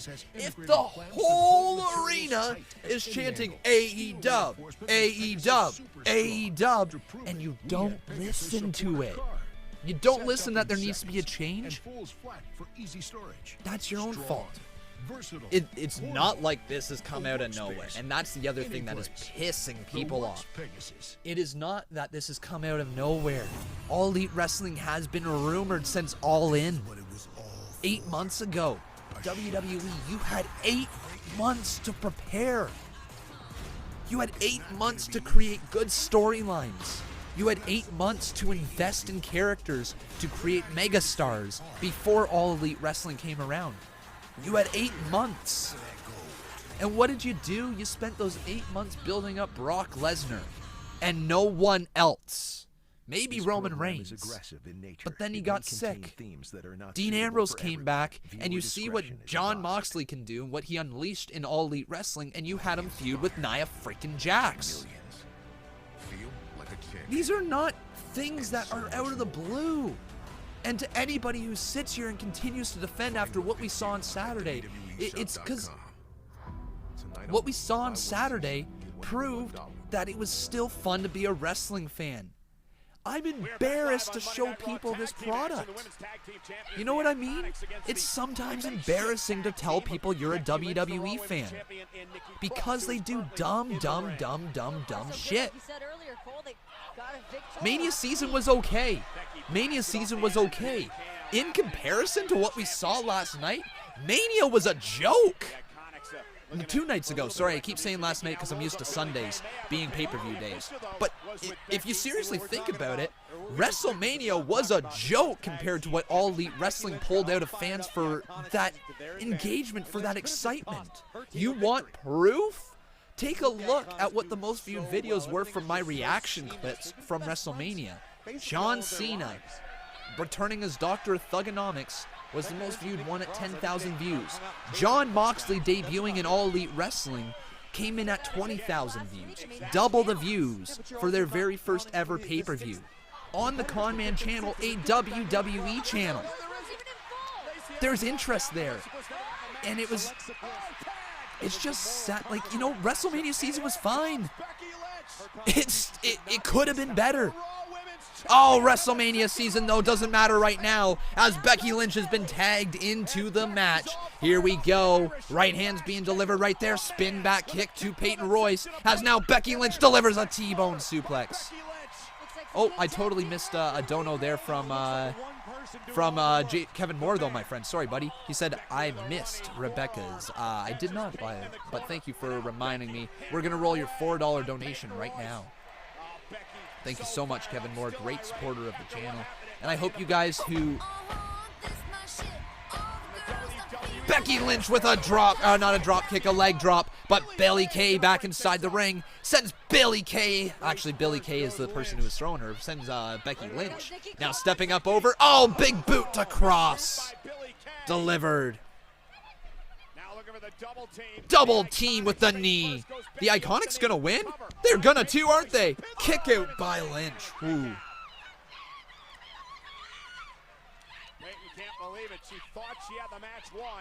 Oh.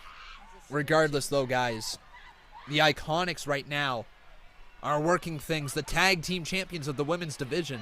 The Taken King, thank you very much for subscribing. Are they going to job out to Becky Lynch as Nikki Cross pulls Billie Kay down on the outside and a clothesline there? Roll up from Peyton 2, kick out from Lynch.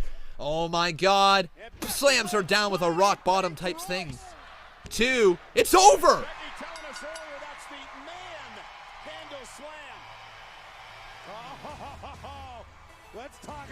Becky Lynch has a new finishing move. The manhandle slam. All right, the manhandle slam. I guess that's her new finishing move. It's like a rock bottom. But Lacey Evans now coming on out. And Lacey Evans walks away. They're going to continue to stick with it because it's not like it was working before. You know what? I don't hate Lacey Evans' character. I don't.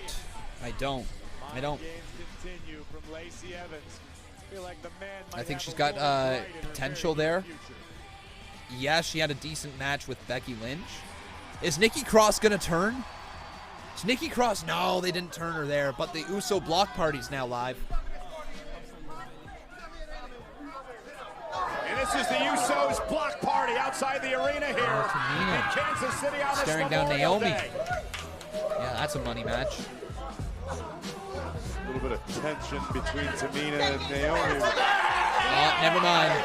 We good there. I guess you have bygones be bygones.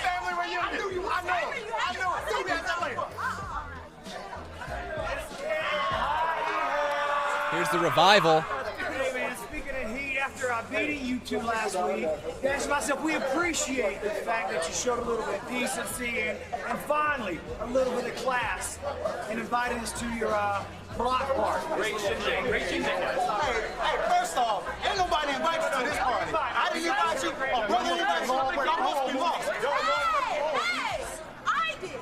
I invited them. Seriously, the four of you need to squash all this beef. And what better place to do it than right here at the block party? Come on now, let's vibe. Let's show each other love. All right, let's party. Let's party. Let's party. Let's party. Let's party. Guys, let's go have hot dogs. That sounds good. Go have fun. I'll have that.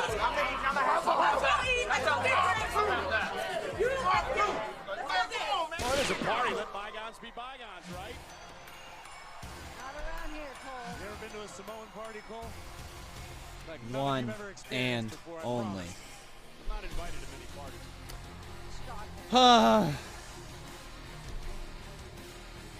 Here's one of the most exciting. Hey Mike Walsh, how you doing over there, buddy? Welcome to the Sports Group Chat. Sorry I didn't see you over there.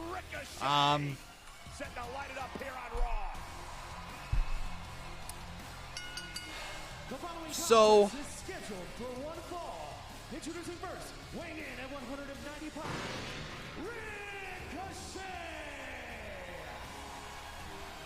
Ricochet looking to rebound after last like, week. I... Incredibly gutsy performance against the Swiss cyborg Cesaro. But feeling the effects of the brutal Money in the Bank ladder match. Ricochet came up a little short. And on this Okay, I can't do this anymore. I'm going to flip out. You have two of the best tag teams in the world. Two of the best tag teams in the world who put on a barn burner of a match last week. Great little match. And then you go back to them now with a block party. What's that setting up? Where's the heat to that feud? Is it continuing? Is it done? I don't know. And now we're going to get Ricochet versus Cesaro again. Like, don't get me wrong. I like Cesaro's new entrance here.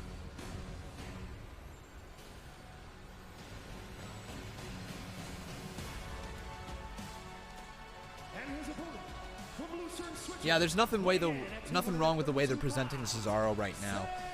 Most likely scenario for Cesaro is he's going to get incredibly over with the fans as a heel. He's going to get to upper mid-card territory, maybe a run at a singles championship like the United States Championship, and then fall back down the card and fall back into a tag team down the line. That's going to be Cesaro's path here unless he catches magic heat with this, which I don't think he's going to.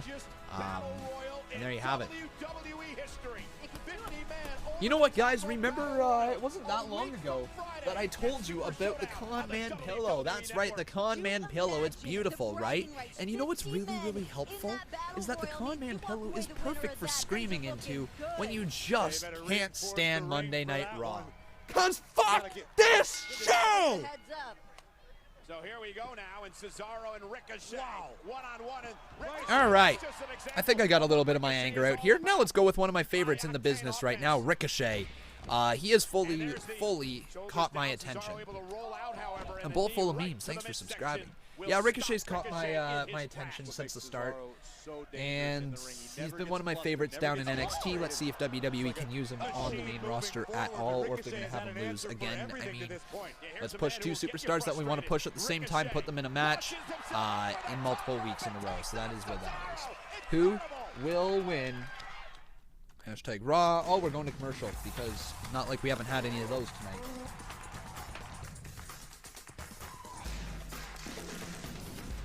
This is ridiculous.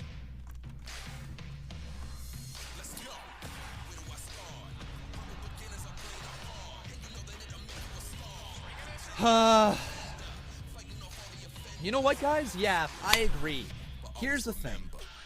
If you guys want to see some fun wrestling that is just unpredictable, that is just good fun, watch the Conman Universe. It's live every single Monday and Wednesday. I book better crap than this. I really do. It's I'm losing it with WWE. I felt so much excitement coming into this show. I was so ready to give this thing a chance. I was so ready. I was sitting there. Guys, Saturday, I became a wrestling fan deep down so hard again.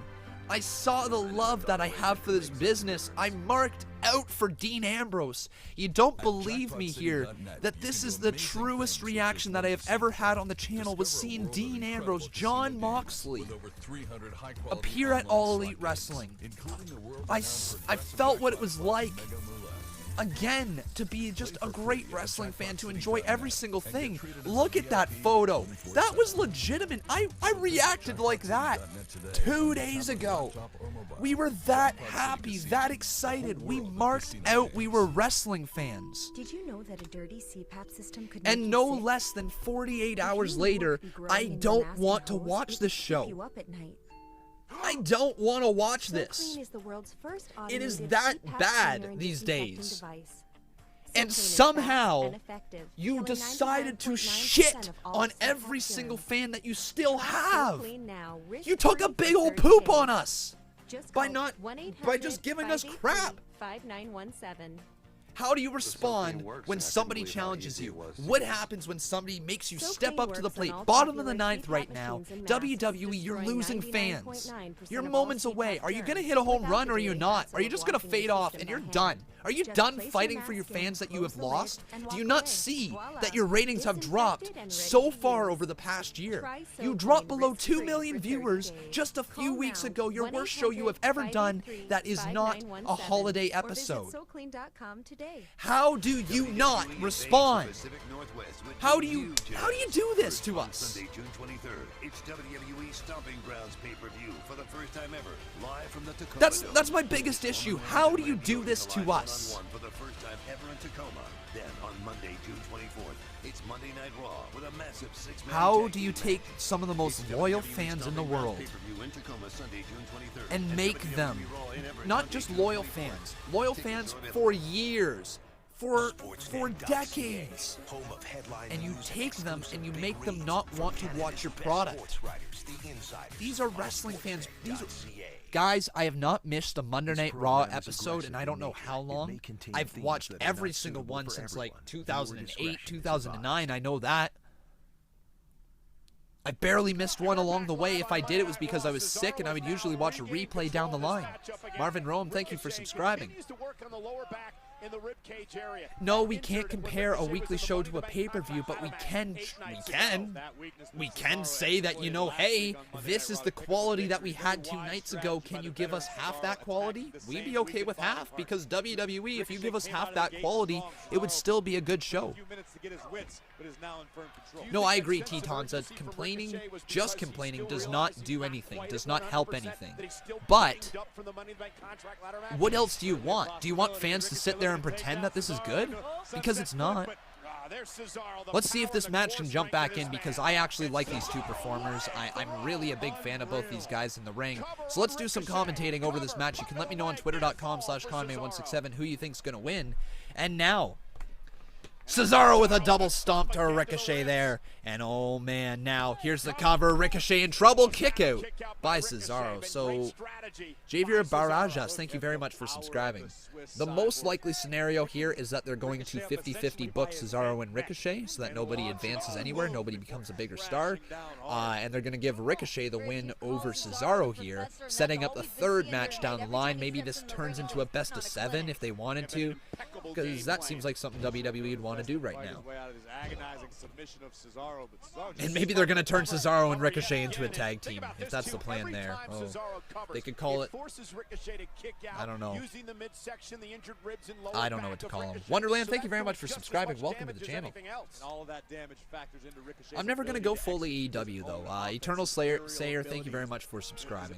Like, the thing is that, like I said, I've been watching WWE since 2005. I've sat through the Jinder Mahal WWE title reign. I've sat through a lot of bad stuff. I've also sat through a lot of stuff that I enjoyed. But on a consistent basis here, over at least the last couple months, you guys have seen me ranting more and more about WWE.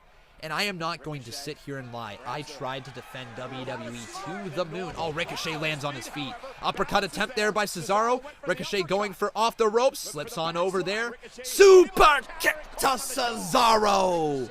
And down goes the Swiss Superman. But yeah, like I defended WWE hard. Like, big time defended WWE. And you guys know that. This is very, not out of the blue for a lot of people, because I've been saying it over the last month or so, last 2 months or so, but WWE's pushed me away from their product a little bit. They have. That's on WWE. That's not on me. I do this, and I love this. I love wrestling. You guys know that more than anybody, and I care about it. I just want to see it do well. And I mean, you know, good TV matches are a good start. Shouldn't have to wait an hour and 15 minutes in to get a first TV match, but you know what I mean. Nearly put Cesaro down, and now trying to put Cesaro in position. Yeah, and like I absolutely don't want to hide the fact. I sat there and I didn't believe in AEW at the start. I definitely didn't. You know, I saw their first show though. They really entertaining is all I can say. Kevin Moore says Conman Universe members in attendance, Kansas City, send in a video of how WWE is treating people there. Oh yeah, that'd be great. Yeah, please. Anybody in Kansas City, let us know here tonight what WWE is treating the people like there. Well, that makes me happy to hear, Brandon Harmon. So somehow I'm keeping people involved and entertained in WWE. Oh man, Cesaro has him all the way up though, going for a big move on Ricochet, but instead Ricochet kicks the legs out and now kicks the face of Cesaro. Down goes Cesaro, and that sets him up now. Heads up, don't breathe. Actually, you can breathe, but you know, don't blink. How about that? Ricochet now all the way up. Don't forget about him. Oh no, the 640 missed there. Uppercut from Cesaro. Just uppercut him into 2012. Ricochet's not out yet. Oh my God. Wow. Ricochet became Prince Puma after that uppercut there. Damn, basically uppercutted the mask back on him. Jeez, man. Almost put him right outside of the ring, and that's the aggression that Cesaro can have. You know, Cesaro was Oni Lorcan before Oni Lorcan was Oni Lorcan. You know what I mean? The aggressiveness of Cesaro used to be there. Oh, Ricochet, though. Up. Oh, no. Caught. Ricochet in trouble. Oh, up they go. Oh, code red. 2. No. Kick out by Cesaro. Holy. Very close, very close. All right, this is a good match so far. Enjoying it. Not too bad. Look at this. Cesaro wanted a power bomb. Not too shabby. And I mean, guys, again, that I've said time and time again, the talent in WWE, at least the performers, they're the best people on this planet. They are the best top performers on this planet inside WWE. All you got to do is give them half-decent stuff. Ricochet up and over, those showing off a little bit of that talent. And Cesaro, oh, wow! Are you kidding me? Ricochet, Hurricanrana, down into the cover, 2, beats Cesaro. All right, that was a really good match. Very good match. Every time he steps into the ring, Ricochet continues to wow and impress the... All right, folks, by the way, we've got ourselves a new boss. His name is Kevin Moore, becoming a 2-time Boss Battle champion. So as of right now, Brandon Harbin is a 4-time Boss Battle champion, and he might dethrone Cody Begg as the Boss Battle champion for this, which is crazy. It's been a while since Cody Begg's been dethroned, a couple months now, actually, 3 months, I believe. And you are the leader right now, Brandon Harbin. Thank you so much for your constant support. You know what, though? Decent match. Not going to have any problem with that. It's 50-50 booking. Nobody gains any momentum out of it. But it was a good match, you know? Very good match. Sup, PP2, thank you very much for subscribing. Welcome to the channel. And guys, you too can subscribe if you would like. Please make sure that you slap a like on this video, making sure that you see your name pop up on the top left-hand corner with the subscription. And still to come tonight, we've got ourselves a fatal 4-way elimination match between The Miz, Braun Strowman, Baron Corbin, and Bobby Lashley. The winner receives a match, a Universal Championship match at Super Showdown. So obviously AJ Styles is out of that one. I bet you they're going to go Baron Corbin, aren't they? They don't go The Miz, do they? They're probably going to go Corbin, unless they want to go Miz. Push him back into the main event scene. He's a familiar face for Saudi Arabia. That could work. Hey, we're finally going to address what happened with the United States Championship. Which is good. So if you guys don't know, I believe Rey Mysterio was injured at Money in the Bank. And then there's been controversy with his shoulder being up and everything. That's kind of the whole thing right here. Remember, guys, if you are enjoying the show, you can always make sure you follow me on Twitter at Conman167. Doesn't matter if you guys already do so, but if you don't, make sure you follow me. Actually, I worded that really wrong. It matters if you follow me. I want you to follow me. Follow me. Also, guys, some really cool stuff that we're bringing to Instagram. Becca has actually gotten an Instagram app on her phone for the Conman167 Insta page, and she is going to be posting a lot more stuff over there of the Conman channel. So whether it be stories or cool photos of us or of me doing work here, Becca's going to be taking care of that. And so make sure you follow me at Conman167 WWE. Alright? That's once again Conman167 WWE on Instagram. Make sure you follow over there. But here's Samoa Joe. Renee, it seems that I heard that Rey Mysterio is going to come out here next week. He's going to do the right thing and relinquish the U.S. Championship. All right. Well, I've come to let you know that I will be waiting to take back what has always been rightfully mine. I don't think the message could have been any more clear than what Samoa Joe just delivered. Samoa Joe, a man of very few words. All right. Next week, Samoa Joe said he's going to take back what is rightfully his, the United States Championship. Well, still to come tonight, the first ever I just get this right. Chair experience. It's a tell-all Q&A, and my special guest, Sami Zayn, the electric chair. No topic is off limits. Still to come. So Raw's going to switch over to their different graphics here in the third hour, and it's going to get a little bit edgier apparently. I'm down for it. You know what? I will say this much. I am excited to see how WWE does this third hour. You know, are they going to make it a little bit darker? Is it going to have a different feel to it? Or is it just going to be, you know, how they did last week where they just basically turned down the lights and said it was a different hour? I mean, put it this way, if they have any wrestling in the last hour, it will be better than the first hour, that's for sure. And so that's just basically guaranteed. If WWE's just hoping that their show gets better and better as it goes on, and so they start off the show worse, like, here's the thing, if that's WWE not trying versus trying, oh my god, we're in trouble as fans. It's just, I don't know where the, gonna play out. No, we're just gonna take it one game at a time. Where the kind of cutoff point is for stupidity backstage. Like, what is it that they're throwing out? That's the better question. What is it that they're throwing out? Because you know the writers come up with better stuff than this. They have to, and Vince is probably just turning them around. I could be wrong, though. Like, I don't know the backstage workings of WWE. I comment like I do, but I don't, right? I don't have a clue. It's just what I can see on TV is not good. And it's tough because you sit here and you give your commentary and your thoughts on absolutely everything that's going, and people will say that, you know, who are you to speak judgment on the show? Who are you to sit here and say that you know what should be happening on TV? And I'm like, I don't know. But as a fan who has been watching for a long time, I know what I enjoy.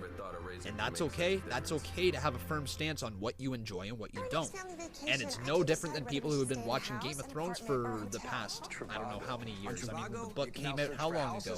You're probably, if you were a Game of Thrones fan from the start or for a long time, you care about the characters. And that's the reason why there was all that outrage online, because people cared about the characters and they didn't like the way that it went, let's say. Okay? That's fine. You're allowed your opinion. And I'm expressing mine, and my opinion is that this episode of Raw has sucked. Cesaro versus Ricochet was good. Brock with the boombox was kind of funny. The Brock party, okay, that's a cool t-shirt. What else has happened tonight? Nothing. That's why. Well, let's update the results ticker right here so that I can actually kind of keep you guys in the loop. So Nikki Cross and Becky Lynch defeated the Ikonics here tonight, and then we had Ricochet, although the future of the United States Championship was barely addressed, just saying that it's going to be next week. That's another problem I have. 1 second. The average person spends 26 years and 3 months in bed. Ricochet defeated Cesaro. There we have it. Which is why Simba's rigorous testing, responsive memory foam, up to 2,500. But yeah, one of the issues that I have is that WWE, far too often they announce something, and then they change things at the last minute, or they change things as it's going on, or they don't follow through with storylines that they've already brought into effect. Do you know what I mean? And what you just have happen there, I forget what I was actually talking about. Oh yeah, the Samoa Joe. Yeah. What you have an issue there is that you hyped up the segment, you know, where we're going to address the issue of the United States Championships, and that's fine. You addressed it, but now you're telling us that it's going to be next week again. Right? Next week again. And yes, that's a way to get people to tune in. Yeah, that works, but you announced it last week. And now we had to wait another week. Don't announce things and then not follow through. It's no different than AJ Styles being announced on Twitter 2 hours before the show that he was the fourth man in that match, right? On good authority, Dash Wilder turned down a very lucrative professional cornhole job. Well, ladies and gentlemen, coming up next, the fatal four-way match to determine the #1 contender for the Universal title. They're having fun at the Uso block party, though, that's for sure. Two of the best tag teams in the world, the Revival and the Usos, somehow getting along now. Here's The Miz backstage. When I used to tell all of you that I should be Universal Champion, I didn't want to earn the right. I thought it should be given because that is what I deserve. But recently, things in my life have changed. I've grown closer to my dad. Maurice and I just found out that we're having another baby girl. I'm a champion on the outside of the ring. And I think it's time I earn the right to be Universal Champion on the inside. And it is going to be awesome!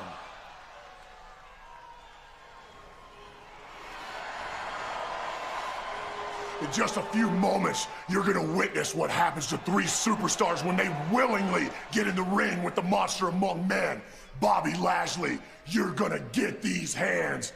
Miz, I just want to congratulate you on the reveal of your new child.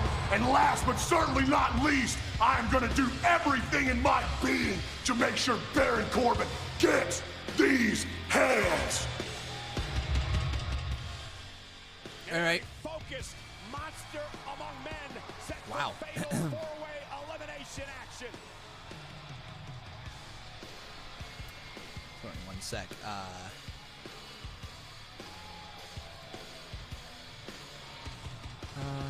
Retweeted. The following contest is a fatal four-way. Sorry, guys, 1 sec. I'm just trying to figure out. Introducing first, weighing in at 300. I don't know. No way I can get rid of that. Sorry, my notifications are just being filled up because the tweet is taking off that I retweeted.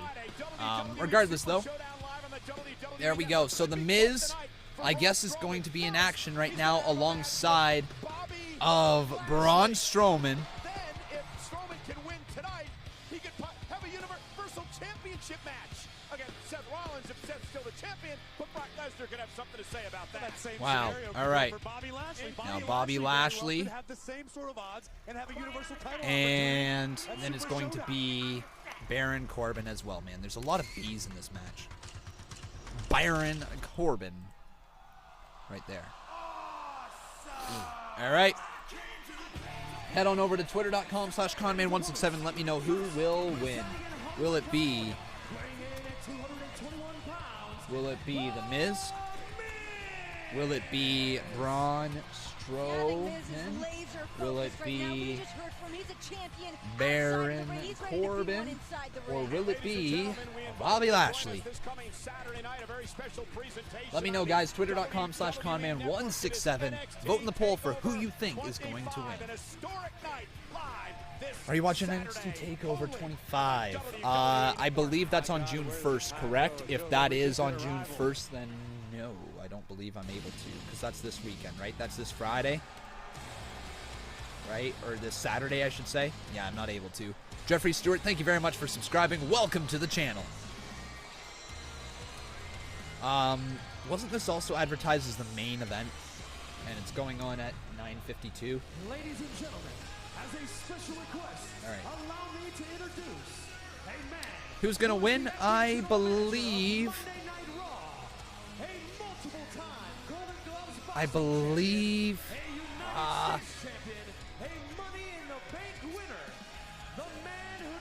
Seth Rollins versus. See, it's Baron Corbin, isn't it? It's Baron Corbin. It's Seth Rollins versus Baron Corbin. Because he's the last minute addition, isn't he? Yeah. Baron Corbin's got no matches lined up at Saudi Arabia's. Yeah, it's totally going to be Baron Corbin, isn't it? Hero's return for Baron Corbin coming home to Kansas City. For once in his life. Yep. The one and only says, so they just forgot about Bray Wyatt. I don't believe they just forgot about it. I think it's going to be aired tonight still. But if I'm wrong, I'm wrong. I hope I'm not. By the way, guys, we're 2 hours into the show, and I do not believe there's been a single thing worthwhile of me uploading other than my rant to WWE. Like, seriously, maybe the Brock thing, but there's been no decent reactions here tonight. But I know maybe now WWE only announces stuff on the main show, and the third hour is all kept in secret. And after I maybe. Probably not. Considering that, you know, it's just about to enter the third hour, and that would make no sense. Why wouldn't you hype up the main event? Like, I just don't get it. Put it this way, does the term main event not have any meaning in WWE anymore? Main event. Main event. Main event. Main event. That means something that the crowd is willing to pay for. That they're willing to sit there throughout the entire night to watch the main event. Godzilla, King of the Monsters, in theaters this Thursday. What is the main event? I thought this was supposed to be the main event. This was broadcasted as the main event. This should be a main event. It's a #1 contenders elimination match for the Universal Championship. Your top title on Raw, your top title essentially in the WWE, because that's the way you push it. So, why is this at 9:54? Do you have something bigger planned on for the main event? If you do, great. But main event, don't. You know what I mean? It's just so confusing. I don't have to sit here and try to think about everything that WWE's doing. I wish I could just watch. But sucks tonight. I mean, yeah, we're gonna get Sami Zayn's electric chair in the third hour. Whatever the frig that means. Guinness Hop House 13. Yeah, if you're talking about the main event, look at the main event show they already have. Yeah, that's the jobber show. That's the job event right there, I'll tell you that much. Rageless Gamer says, hey Conman, I think maybe the third hour might be a little more edgy. Maybe this is where the electric chair segment is going. I don't know anymore. If WWE's third hour is attempting to be a little bit, more edgy, great, good for them. Let's see where it goes. But the thing is, edgy does not make good TV. You just gotta write good TV. I mean, you can write good TV with it being a PG product.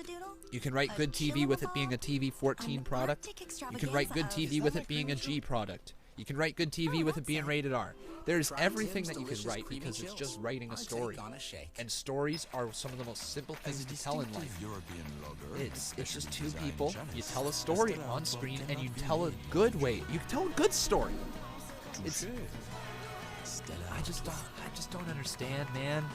You have all the talent in the world. Tell them to go out there. And that's another thing. You don't have to write every promo for them. You don't have to micromanage every single promo that's coming out of their mouths, because if you don't, then you let the performers tell you they understand their characters better than anybody.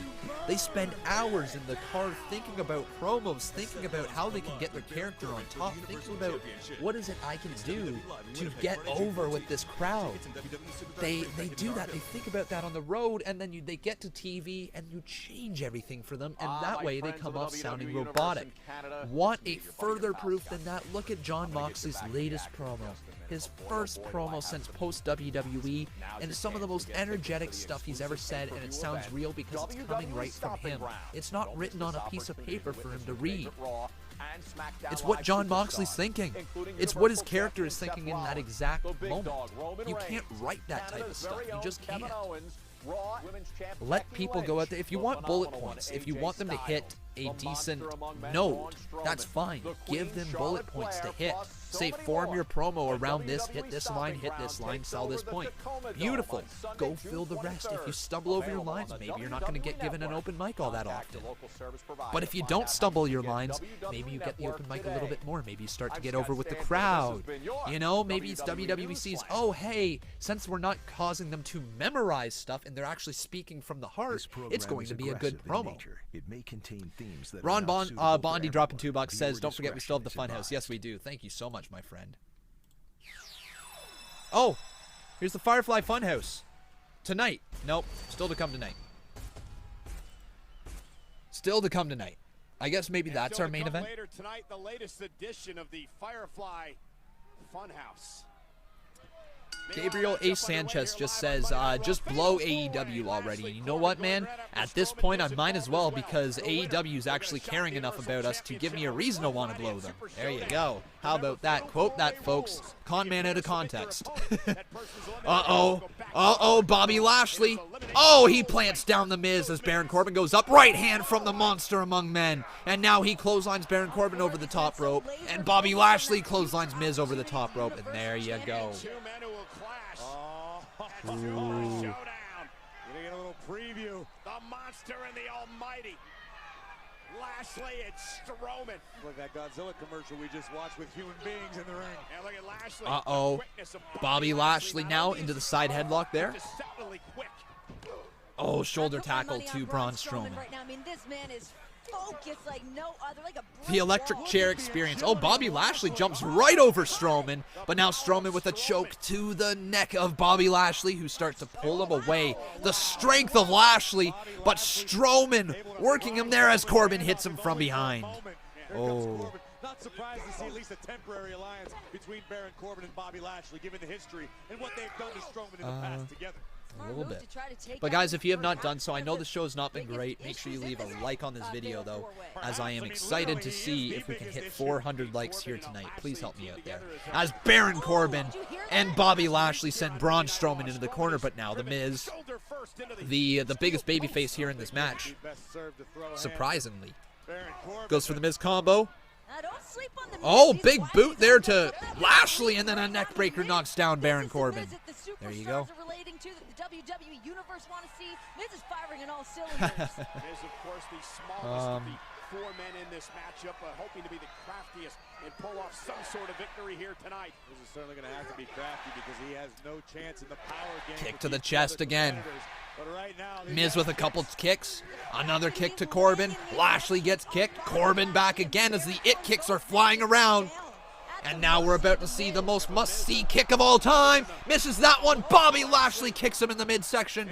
Corbin planting down the Miz. And remember, this is an elimination match here, folks. Elimination. 2 Miz kicks out. Ooh. But Bobby Lashley and Baron Corbin now working together here. Lashley again working as a team. And here's the thing, guys, you know better than anybody else, especially like the longtime viewers of this show, that I mark out for when WWE is good. So if it's good, guys, I will mark out. You know, if it's going to be a good show, I will mark out, I will praise it, I will say it was good. Only good thing, really positive tonight was Cesaro versus Ricochet. Really only positive stuff. Oh, neck breaker there to Miz, though. And we're going to see how this one goes, as it's just a bunch of big men, like, wrestling for the chance to go face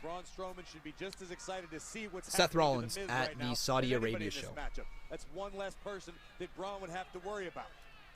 One person that could have his back against Conman, you don't think you lose donations when Raw sucks this much? Oh yeah, well when Raw sucks this much, we do lose donations. We see it here tonight. It's been a low donation night. When Raw sucks, nobody wants to spend their money on a bad show. Why would they?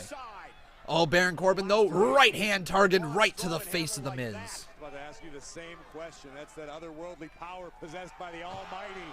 And again, Lashley may break Strowman in half tonight. Ooh. Uh-oh, Baron Corbin now has Miz all the way up on the top rope. Oh, headbutt there to Corbin. But now Bobby Lashley going to take his run at the biggest babyface in this match. Miz now perched up on the top rope, still all the way up there. Bobby Lashley could be in trouble. Like, man, are they going to give the win to the Miz? I think they might. Oh, Braun Strowman just goes over the top barricade, and Corbin's working on him right now, but Miz doing some shots in the midsection of Lashley. And now Lashley, oh, a right hand catches Miz. Not much, though. Miz is teetering quite precariously. Now Corbin and Lashley going to work together here. A right hand from Corbin catches Miz, and now both of them are going up to the top rope. But that might allow Baron Corbin and Bobby Lashley to deliver a mega suplex to the Miz. Tepen, thank you very much for subscribing. But heads up inside the ring, the monster among men setting it up. Oh my god, double power slam superplex combo, hooking the leg of Lashley to kick out by Bobby.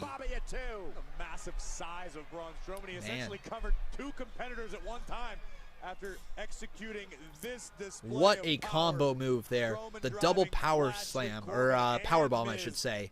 And then the superplex to the Miz. Wow. Braun just waiting to make the biggest Exactly, Gary McCartney. You really can't. Right now, there hasn't been enough matches to commentate over. This is only, what, our fourth match of the evening, is it? I believe, and one of them was a jobber match. Oh, double drop kick from Strowman. Can you believe that? The height that Braun Strowman just got the... Now Baron Corbin in trouble. Braun Strowman clubbing blow to Corbin. Knocks him down. And man, I wonder who's going to be the very first one to be eliminated in this match. Corbin, Strowman, Lashley. Miz, you can't have Miz. Miz needs to be in the match for a while longer. If I were WWE, I'd actually have Strowman be the first one eliminated. And it be an elimination from Bobby Lashley, like a spear out of nowhere. So, oh, like that, a shoulder tackle to Braun Strowman from Bobby. And that would set up the match. Miz now with a kick to Bobby Lashley, going for a DDT, but Baron Corbin hitting him from behind. Yeah, and you know, they could do something like Miz would be fighting from behind. Strowman would be out as Corbin and Lashley work well together. Something like that. Yeah, and then Miz gets like a roll up on Corbin. And then maybe Strowman comes back in at the end, somehow attacks Bobby Lashley, you know, gets revenge, sets up their match even more. I don't know. Something like that. I think that's how this match is going to go down. So I say first elimination Strowman, second elimination is Corbin, third elimination is Lashley, and Miz is the winner. That's my thoughts here tonight. We're really trying to build up Miz as a babyface. After a couple losses there to Shane McMahon, he needs this win. He needs to be entered into a world title picture. And nobody better than to enter it with than Seth Rollins. Brought to you in part by Shaft, in theaters June 14th. Trevor Dunbar saying that something is going to happen in the last hour, most likely. We hope.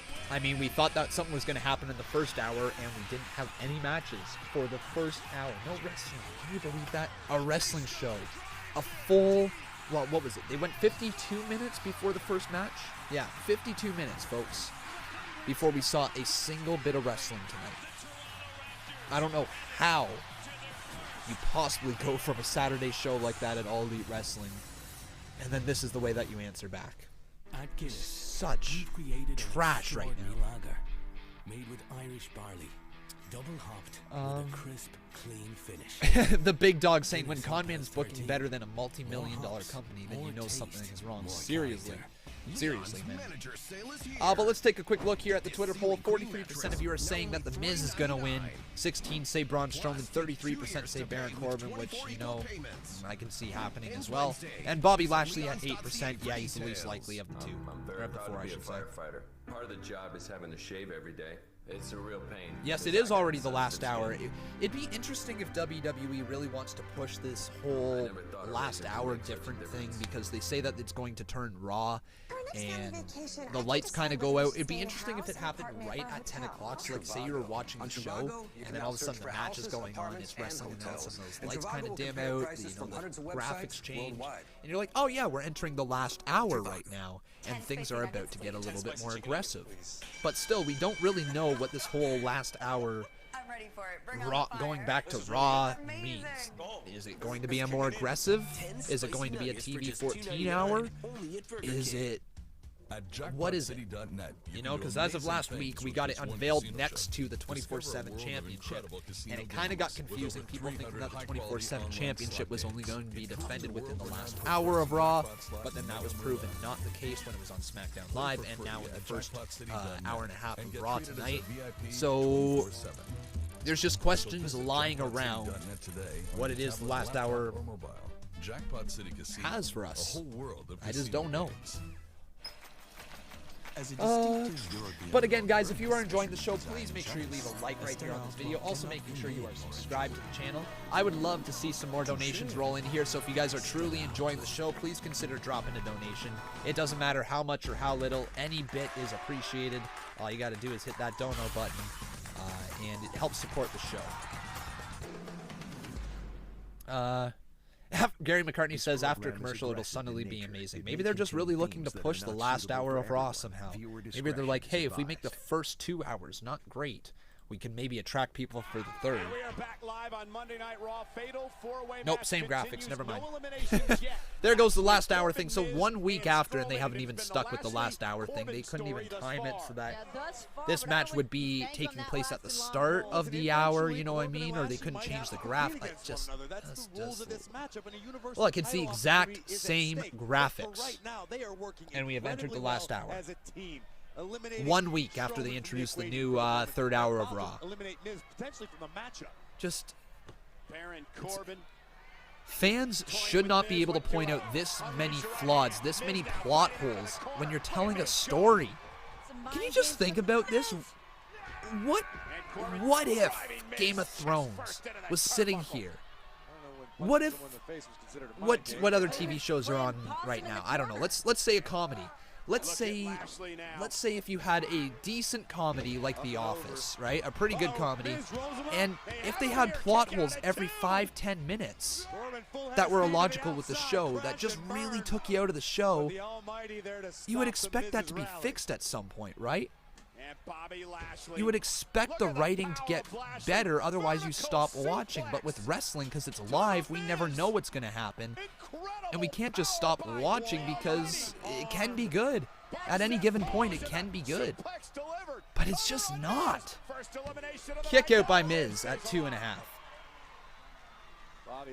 Like, just follow what you say. And I mean, something as little as, you know, promoting a match a week ago, and now the match doesn't even happen. Promoting AJ Styles to be in the match 2 hours before Raw and then taking him out as Raw went on, like, saying that he's injured. I don't know if AJ Styles is actually injured, but if it's a kayfabe injury, then why the heck was he pulled out? I'm having a really, really tough time right now watching this show. Regardless, though, these four superstars are trying to put on a decent match for us at the moment, as Bobby Lashley chokes The Miz, brings him back up to his feet. Lashley now going for a stalling suplex, but Miz slides off the back there. Miz, big boot to the face of Bobby Lashley. Boot up just in time. Lashley stunned for the moment, but... Oh, right hand there. Able to block Boom, another right hand as The Miz is now firing back a southpaw there. A right hand in the left. Rights, lefts as The Miz is throwing everything he's got. Now he's going to deliver the it kicks in the corner. Oh, man. Kicking and kicking again. Right into the midsection of Bobby Lashley. Jumping off the ropes. Miz is running up here. Corner knees. Jumping back off the ropes one more time. Miz. Corner knees for the second time. Miz for the third time now. Going for the running corner clothesline. There you have it. Miz, oh, Corbin with a right hand. No, he gets blocked there. Miz going for a springboard of his own. Jumps over top. Miz lands on his feet. Corbin, oh, deep six delivered. Corbin to Miz, 2. Miz kicks out again. Woo. Man, Miz somehow kicking out of that one, and that was a close kick out. Miz has been at war. Braun Strowman back up on the apron. The monster. Uh-oh. Braun Strowman, right hand delivered to Baron Corbin there. Off the ropes. Strowman's running now. Runs right through Corbin. Runs right through Lashley. And now Strowman like a freight train right there. Taking out Corbin one more time. And now, same thing to Bobby Lashley. Damn. The monster among men really rolling right now. And are we going to see a drive-by? Braun Strowman starting to charge up. Miz is in his path. Miz just gets hit with a power slam on the hardest part of the ring. Strowman with a bowling clubbing blow, knocking over Baron Corbin. Now taking him and putting him right into a seat. Right by the announcers. Oh, Lashley showing off a bit of athleticism, taking down Strowman. Wow, there you go. Freakish athleticism. Guys, if you've not done so, please continue to leave a like on this video. But now Lashley going for a spear. Strowman turns him up. Strowman, no, slides down the back there, did Bobby Lashley. And now Lashley right into a spear, but sent over the barricade. And down goes Lashley. Strowman goes right over there. And he's going right after Bobby Lashley now. They're on the outside. I think we're going to have an elimination in the ring pretty soon. Universal title opportunity at hand right now. Nope, these two are just going to continue fighting outside of the ring, so bitterness between these two men. I guess that's going to hype up their match at Super Showdown. And Lashley fighting throughout the WWE Universe. Strowman so focused on destroying Lashley. I mean, it's an elimination match, and we still have yet to have an elimination, so we'll see if we get one soon. Strowman promised that Lashley would get these hands. And meanwhile, Miz is still in the ring. Uh-oh, Baron Corbin now. Baron Corbin gets rolled up now by the Miz. 2, kick out by Corbin. He's not going anywhere, but now Corbin going for that. Oh, Miz rolls through. Miz lands it. 2, Corbin kicks out one more time. Miz now, big kick there, and he's going right after Baron Corbin. Going over and over and over again. Miz off the ropes. Oh, double knees to Corbin. Miz is flying right now. Double knees for the second time. Corbin's going to explode here and hit the end of days. End of days to the Miz. Cover 2. Miz has been eliminated. Here is your winner, and the man who will face Seth Rollins at the Super What? for the Universal Championship. What? The fuck? Was that seriously not an elimination match? No. No.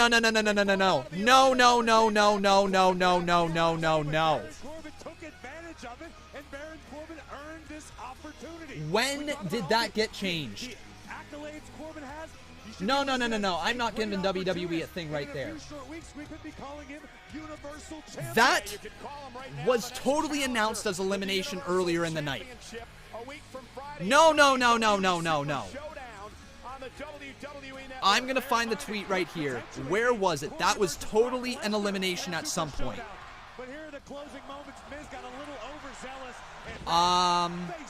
Here we go. Results. I could have sworn. Yeah, on Twitter it was announced as an elimination match. Yeah. No, folks, we're on to something here. What happened? Up to a week from Friday with Brock Lesnar still looming. Plenty more still to come tonight. The first ever edition of the electric chair, an uncensored, question and answer session hosted by me, and tonight my special guest, the critic of the critics. I do not get that. So when did that not become an elimination match? Like, seriously, guys. That I watched that whole match. Whatever. It's time for the fatal. Oh no, it's gonna be up next. The Firefly Funhouse. Cool. Up next, guys. But that was supposed to be an elimination match. Is next.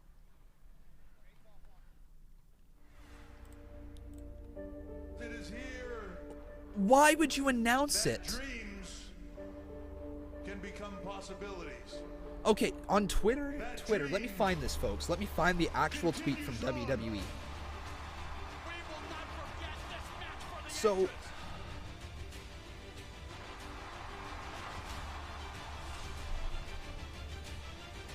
Cole said Strowman and Lashley took themselves out when they left. Was that their excuse? Becky, you're going to want to close the door for this. I'm about to rant. Oh. Oh, yeah. Yep, you're going to want that door closed, I think. Yep.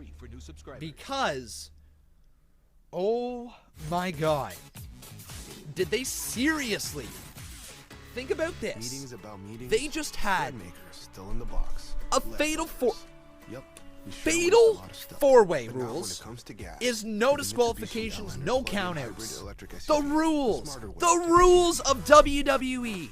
There is no disqualifications, no countouts, no rope breaks. There's supposed to be, at least, in a fatal four-way match.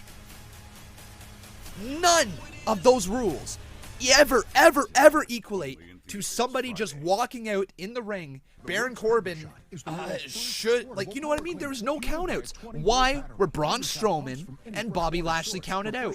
Why was all of a sudden the match, apparently they're taken out? No, that is not how wrestling works, WWE. You can't just willy-nilly make the rules. I'm so tired of you not following the rules that have been in place for 40 years. I don't care how long it's been.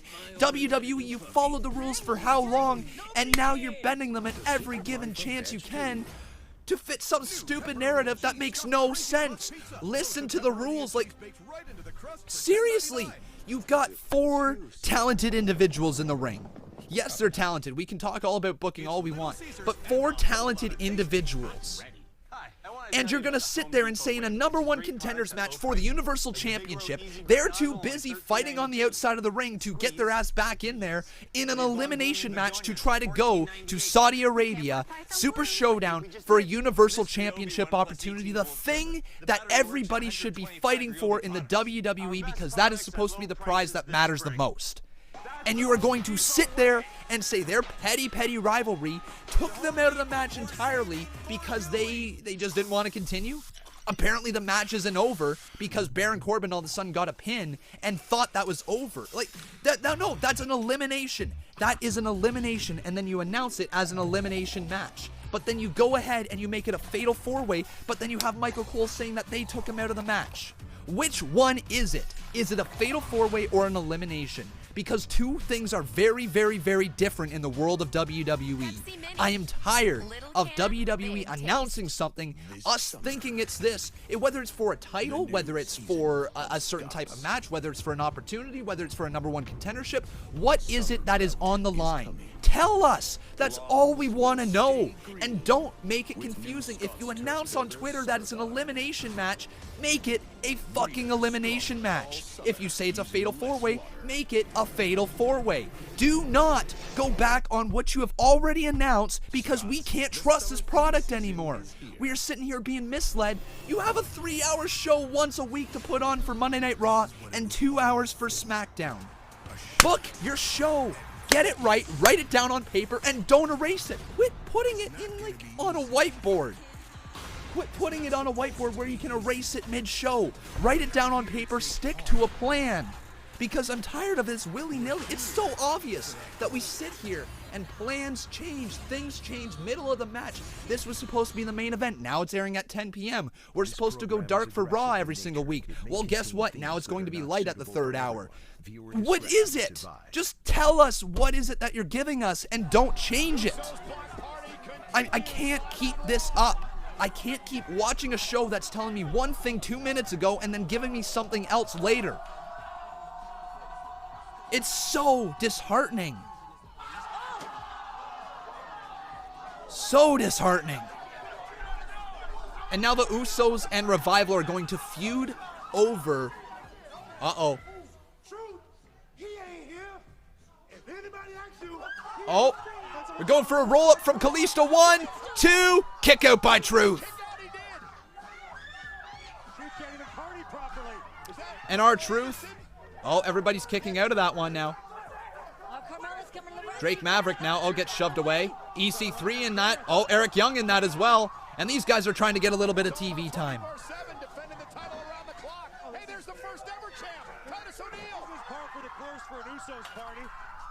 Man.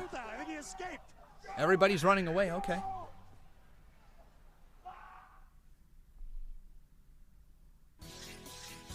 Hey! Firefly Funhouse time, Bray Wyatt. Finally, maybe something good here tonight. Bray Wyatt. Come on, give us something good, man.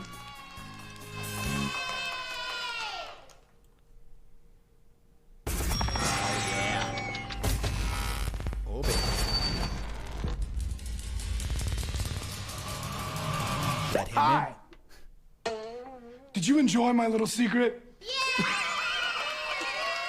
I knew you would. I like to call him the Fiend. The Fiend? But don't you worry.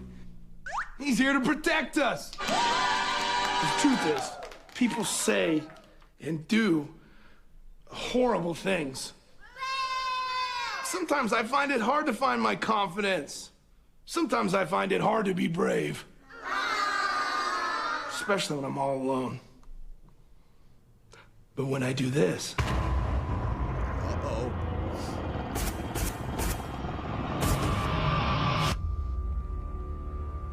I can be anything I want to be. Uh-oh.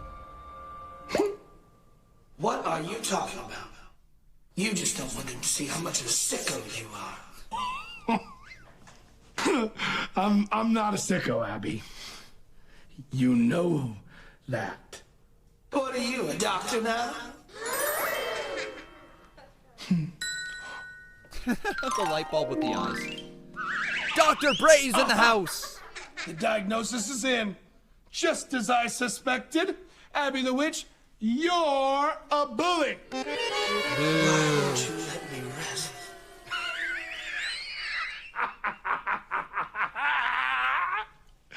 I'll never let you rest. Never. I can't stand it. I don't want to be stuck in this limbo anymore. Yowie wowie. What limbo? Yeah, what limbo? Did someone say limbo? Are we gonna get a limbo? Bray Wyatt with the kids has a limbo. How low can you go?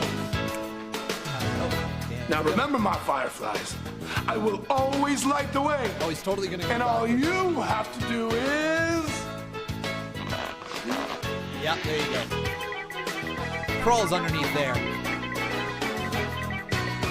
Let me in.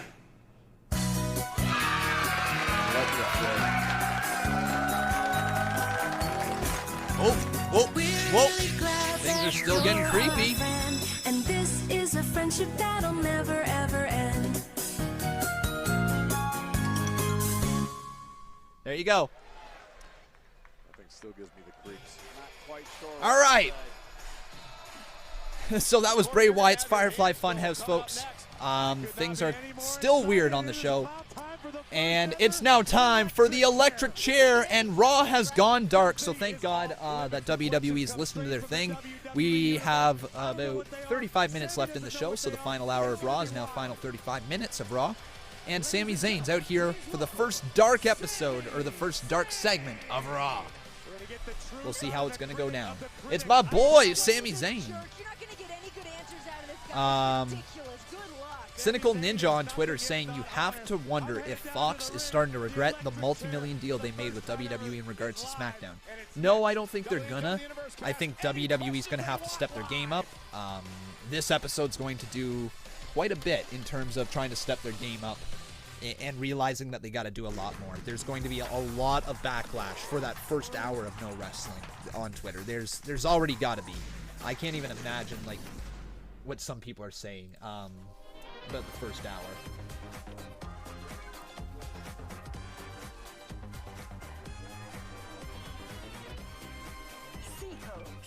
Yeah, here we go, guys. I just found the tweet. Courtesy of, I think it was, yeah. Oh my god, it seriously was. Take a look at this tweet once I can find it here from Matthew Bonneau, who linked us on Twitter. Read this. This was posted. Some moments are fleeting. At 9:55 p.m. Oh my god. Guys, that tweet was posted 5 minutes before their match. No. Yeah, a minute before their match went on. No, it's happening right now. This was posted in the middle of the match. Oh my god. This tweet was posted as the elimination match was going on. Read this tweet right here. One of these men is coming for your Universal title, Rollins. It's Fight Bobby versus Baron Corbin versus Braun Strowman versus Mike The Miz in a fatal 4-way elimination match. Elimination match. Posted while the match was going on. Well, it was going on. And then the pinfall happened. And then it was over. Where was the eliminations? It's time to try an easier kind it's of shit program. like that we have issues with WWE. And redeem it for more of the stuff you want at more of the places you love. As a fan, like how are you Canadian expected to watch Tire, this? Marks, and more. With weekly offers tailored to you and exclusive perks. I don't know what to say, guys. Rewards. Start collecting and I care about this product. I want to see it succeed. Are you ready? And anybody who says stop complaining to me, I'm not just complaining for the sake of it. I have been a WWE fanboy for I don't know how long. I've defended this company. I have put myself out on a limb for the past year, saying that it will get better, saying that things are going to get better because they have to. They can't get worse, and they find a way to make it worse. I have never been this taken back by wrestling in my life. That you can have a show that is so good on Saturday in the form of All Elite Wrestling Double or Nothing from a bunch of people that I barely knew. That's another thing. I didn't know the performers, a lot of them. The early part of the card, I haven't seen them wrestle. And I still bought into the matches. I still was excited for the finishes. I still thought the high spots were great. I still thought the promo work was great. And then WWE with established stars, some of the best people from around the world, they can't do anything good with it. They can't even follow their own rules, and it's nothing against the performers. It's against the way the show is run. It's what's okayed, what's not. What is given to us on TV. Tonight only, buy one t-shirt. There better be some people being fired tonight. And if it's not Vince McMahon, then it very well be one of your top writers. Because this is so bad. Put Paul Heyman on lead writing. Like, we need to change. We need something different. Bruce Pritchard has done shit all. He's made the thing worse, but probably because Vince isn't listening to him whatsoever. I just don't know. Is it seriously Vince McMahon that is doing this? And if so, what's the point? Each and every week, our superstars face challenges inside the ring, but occasionally, there is no bigger challenge than the truth. And the truth is exactly what our superstars will be forced to deliver when they sit in the electric chair. This is where you come in. The questions are provided by you, the WWE Universe, and no matter how controversial, no question is off limits. Really? No question. So if you right? wouldn't mind, Just please gonna be welcome handpicked my from very people first backstage. guest on the electric chair, the critic of the critics, Mr. Sami Zayn.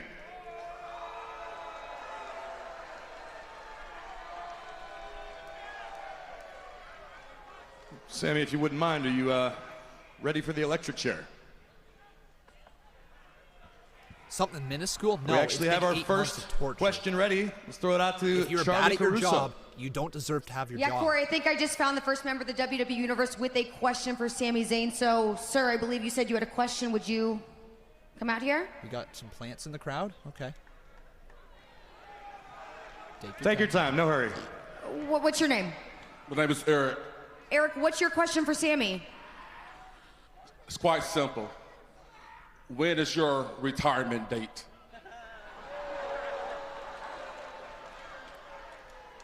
Let me answer your question with a question of my own. Are your father and mother related? Wow. I don't know, Kansas City, right? Caleb Braxton. You never where know at? here. You never know. Hey, Corey, I'm here with Izzy. All right, what's your question for Sami Zayn? Do you miss the ginger snaps from Mix Match Challenge? Do I miss the ginger snap? So what is that? Are you asking me about Becky Lynch? Is it? She just said, duh. That's kind of funny. The little girl stole the show. Who are She's your the best part parents? of Raw tonight. You've done a terrible job. I'm not joking. Don't laugh. It's disgusting. Your kid has no manners. You should be ashamed of yourself. Sarah Schreiber. But hang on a sec. Hang on. Are you really asking me about Becky Lynch, or are you asking me about Seth Rollins? Huh? Let's not get there first, Sammy. We've got Sarah Schreiber with a question up in the WWE. Okay, excuse me, sir. Do you have a question for Sami Zayn? First off, what's your name? Mike, What's your question? how does it feel when Braun Strowman destroys you? Woo!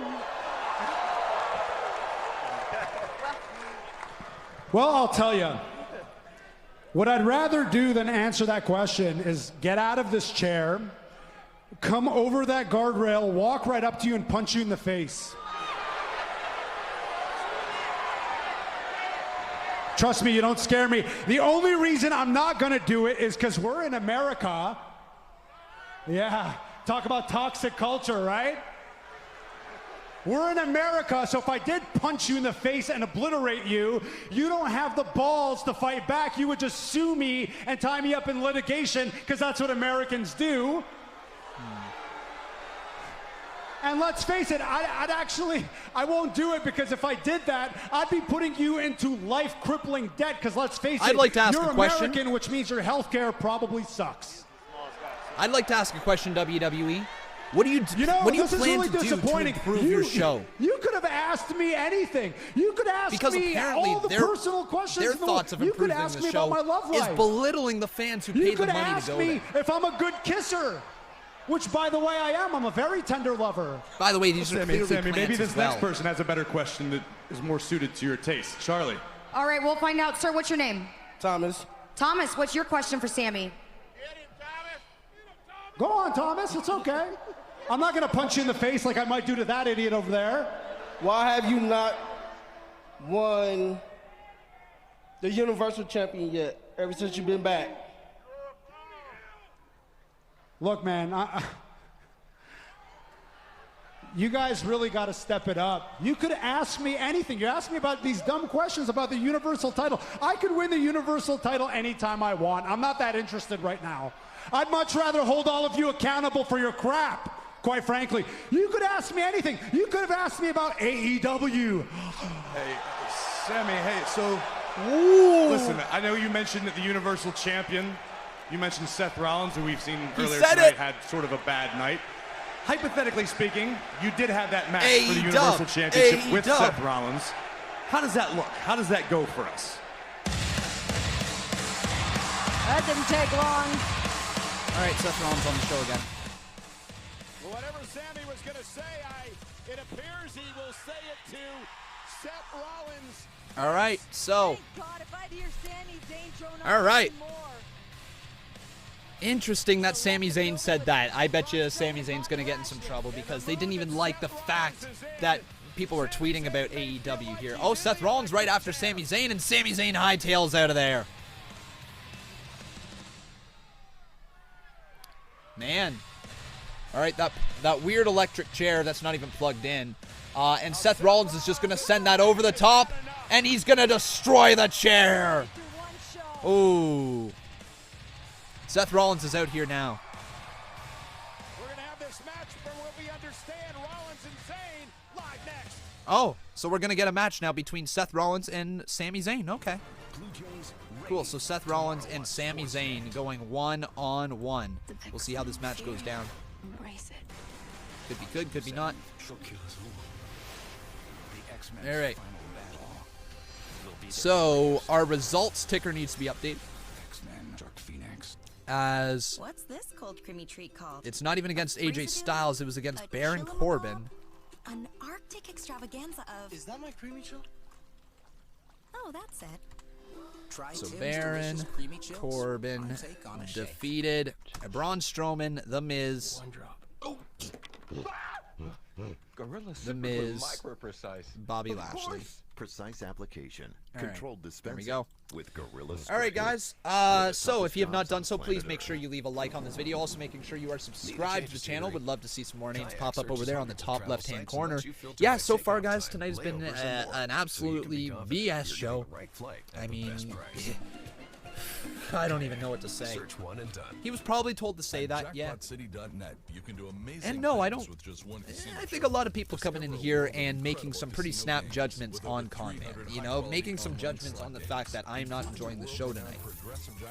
Again, I've been watching wrestling since 2005. I've been doing this here for 2.5, 3 years now. Yeah, coming up on 3 years. Jackpot City Casino. Been doing it for a while.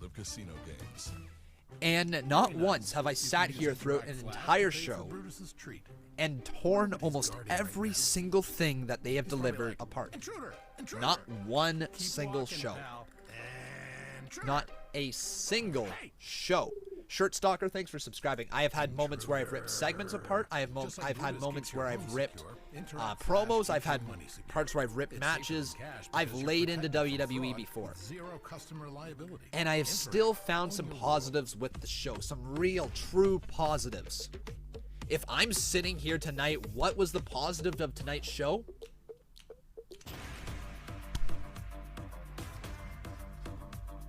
What can I say? Can you guys tell me what can I say positive about tonight's show? As I would love to hear the other side, because I'd love to hear the people that are sitting there defending WWE for this crap. What you guys are seeing for tonight, and in the least aggressive way, in the least confrontational way that I'm approaching this. Please tell me what you've enjoyed from tonight.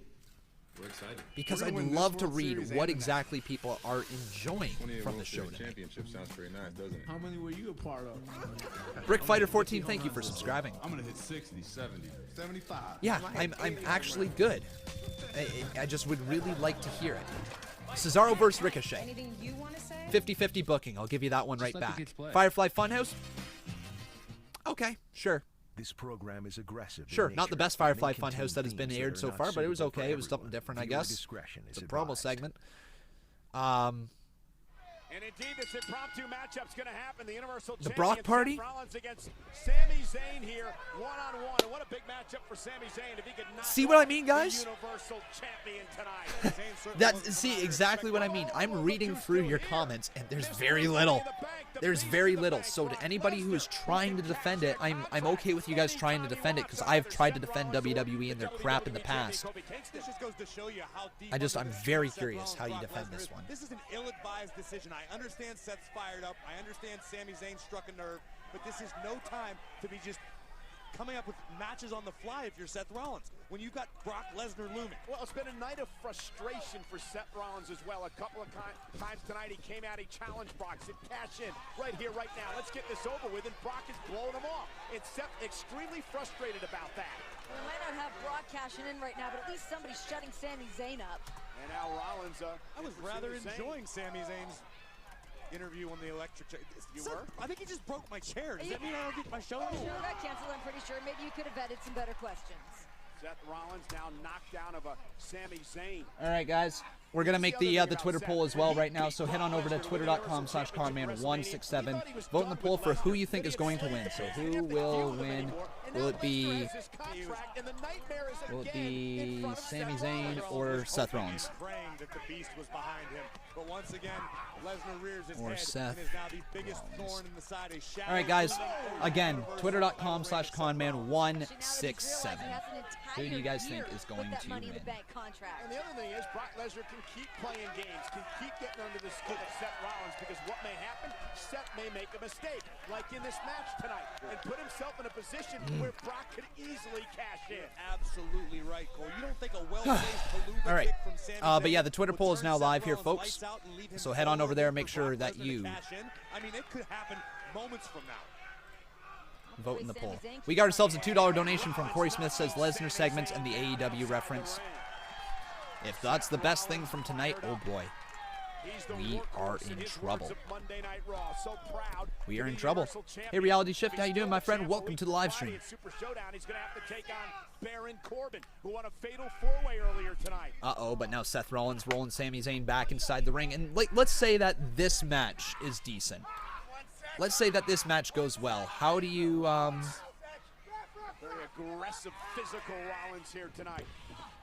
I'm very curious how I do this. Just prying the fingers of Sami Zayn. This incredibly agonizing hold. Rollins understandably infuriated. Still don't think. I think this is brave of Sami Zayn to stand up and fight impromptu like this. Sami wasn't expecting to compete tonight. Talk trash and get kicked. I really don't think he had a choice. All right, guys. Sorry, I'll continue to go back here to commentate in this match because this should be actually a decent match here, as Seth Rollins and Sami Zayn are throwing down right now. Sami Zayn, though, with a hard clothesline, knocks down Seth Rollins. And oh man, a right hand there by Sami Zayn. Another right one catches Seth Rollins on the side of the head as the voice of the critics. Nope, that's not his name. The critic of the critics continues to stomp away on the Universal Champion Seth Rollins here tonight. This is how Sami turned it around. Ooh. Rollins took his focus off of his opponent for just a second. Sami dropped the Universal Champion. Again, Sami Zayn with a lot at stake in this match, too. He knocks off Rollins tonight. He could be next in line down the road for a Universal Championship opportunity. And Sami Zayn taking the fight to the champion here. Sami Zayn working on the lower back of Seth Oh yeah, Rollins. by the way, guys, are the Viking Raiders going to be on this show? Probably not. Were they on last week's show? I can't remember, to be quite honest. T-Tonza says 5 matches in a 3-hour wrestling show. Yep. That's what it is. I would love to sit here and commentate over this match, but right now, guys, I gotta quickly go to the bathroom. And I was trying to hold it all the way to the end of the show, but I legit can't. So, guys, I will be right back. Sami Zayn is in control over Seth Rollins. You can beat the Universal Champion? You think like that would do huge things for Sami Zayn's career? Of course it would. Put him in line for a future opportunity. Think of everybody knocking on Seth Rollins' door right now. You get Sami Zayn with a victory here tonight. He's got to face Baron Corbin potentially at Super Showdown, and Brock Lesnar looming. And we keep talking about what a win would do for Sami Zayn. What would a loss do to the psyche and the mental makeup of Seth Rollins with Lesnar looming and Corbin looming down the road? Even more important, that could be the most important question. Seth Rollins, any sort of shake to his confidence. Cover by Sami, hooks the leg and a kick out by Rollins. Rollins' confidence is shaken. That could be disastrous for his championship reign. Yeah, because you always got to have eyes in the back of your head when you have a Money in the Bank contract holder lurking like Lesnar is. And look at Zayn. Kicks to the face of Rollins. Sami Zayn taking a moment to enjoy his handiwork. Sami Zayn looks like he kind of found his sweet spot right now in this matchup with the Universal Champ. Sami Zayn knows exactly what he's doing. He makes Alright, sorry about that, guys. We are back now. I apologize about that. I am now officially back. Oh, of course, he's one of the wisest men in Monday Night Raw today. Don't worry, guys. We are back now. Sami Zayn, big right hands. Off the ropes. Oh, what a clothesline. Down goes Sami Zayn. Now there's a cover here by the referee. Kick out by Seth Rollins. Sami Zayn is facing Seth Rollins. Yes, he is. This is, I believe, our main event of the night. This is not the same Seth Rollins we have seen in the past several weeks. Very weird. And like the fact that Raw went dark for the last half hour is fine, but why wasn't it dark for the first half hour? Playing everybody's entrance music, making these threats. Wouldn't be surprised if Sami ends up with the US title. Yeah, I could see that as well. But guys, why don't you leave a like here on this video if you're enjoying the show. Also making sure you are subscribed to the channel. Would love to see your name pop up in the top left-hand corner. Knee right to the spine. Zayn sent to the outside, crashing into the barricade. I guess the Ziggler promo was good. Okay, yeah, actually, people, I will give one good to this show here today. That was legitimately a good promo. I thought Ziggler's promo was great. It was very, very well done. You know, it was just the way that they kind of dragged out the first little bit to the show that made it not as great. But I thought the delivery from Ziggler was fine. That's okay. Yeah.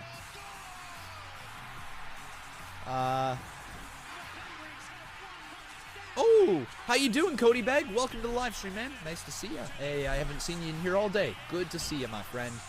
But, yeah, we go to commercial break right now, and I mean, I've got nothing to say.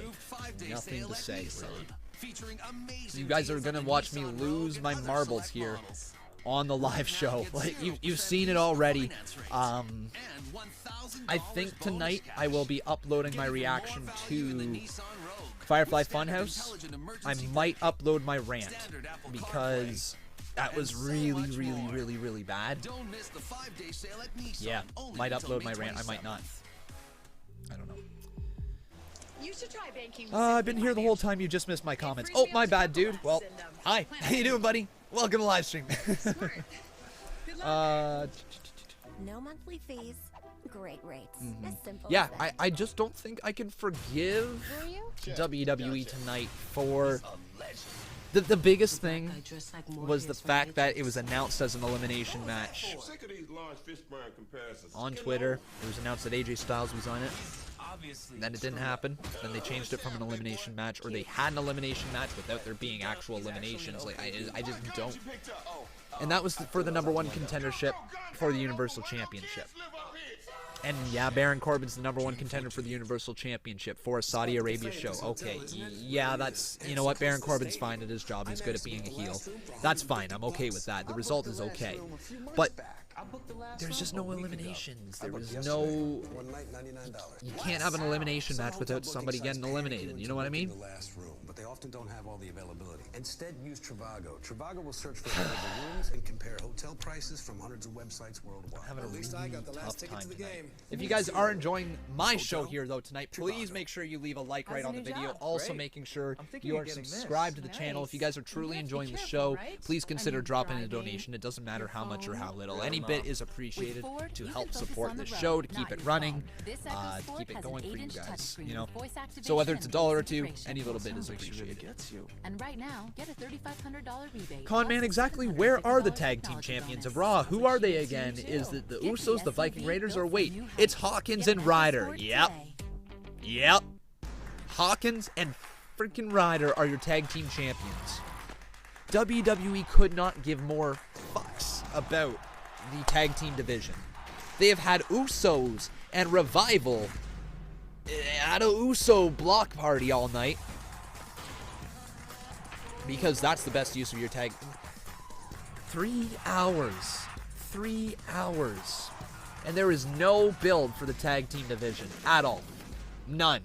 3 hours. First hour, we had no wrestling at all.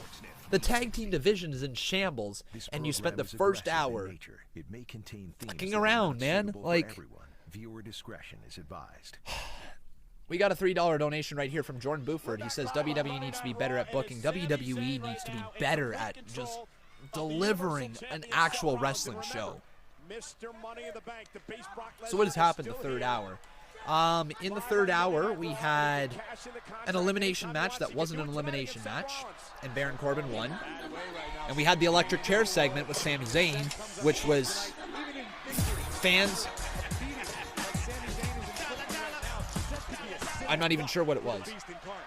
It was just fans, like, asking weird questions. Sami Zayn dropped an AEW reference. That was about it. And, yeah. Then this led to a match. That's been the last hour. Seth's frustration clearly setting in here. Thought he'd be one and done with Sami Zayn tonight. Yep. The third hour of Raw is supposed to be more Raw, more like aggressive, darker. I don't know. Just the same old shit. Back around there of Sami Zayn. Oh, Sami Zayn and Seth Rollins now starting to put on a decent match, though.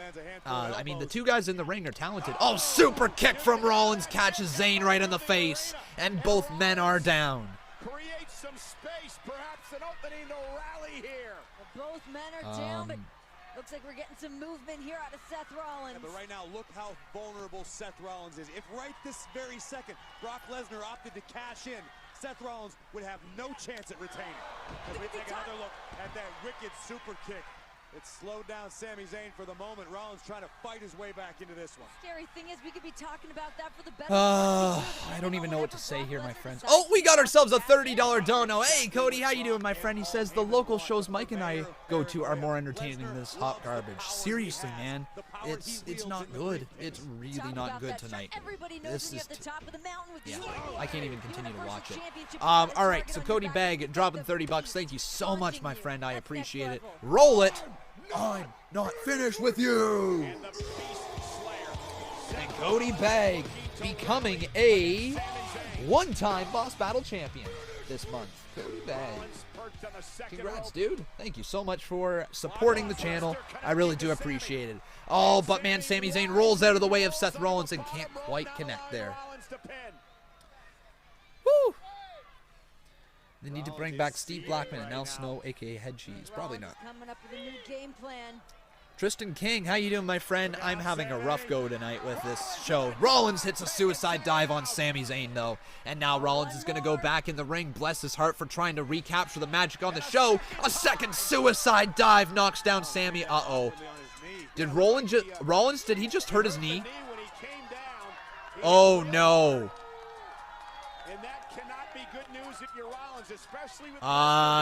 Please be okay. Did he just hurt his knee? Ricardo Contreras, thank you very much for subscribing. Seth Rollins came out of the ring, landed on his left knee. Oh, you saw that buckle there. Ooh. Oh, no. I hope Seth's okay. I hope he's just selling that, and I hope this is actually just like a work. But I don't know. Seth Rollins has had some knee injuries in the past. Kick to the midsection. Seth Rollins now going for a buckle bomb. Sami Zayn's white ass is out. Oh, Sami Zayn lands on his feet, though. Rollins. Oh, Sami. DDT to Rollins. Delivered. Sami could do it. Cover 2. Rollins kicks out. I hope Rollins is okay. Guys, continue to leave a like on this video if you guys are enjoying this show, not the actual WWE show, this show right here tonight. Oh.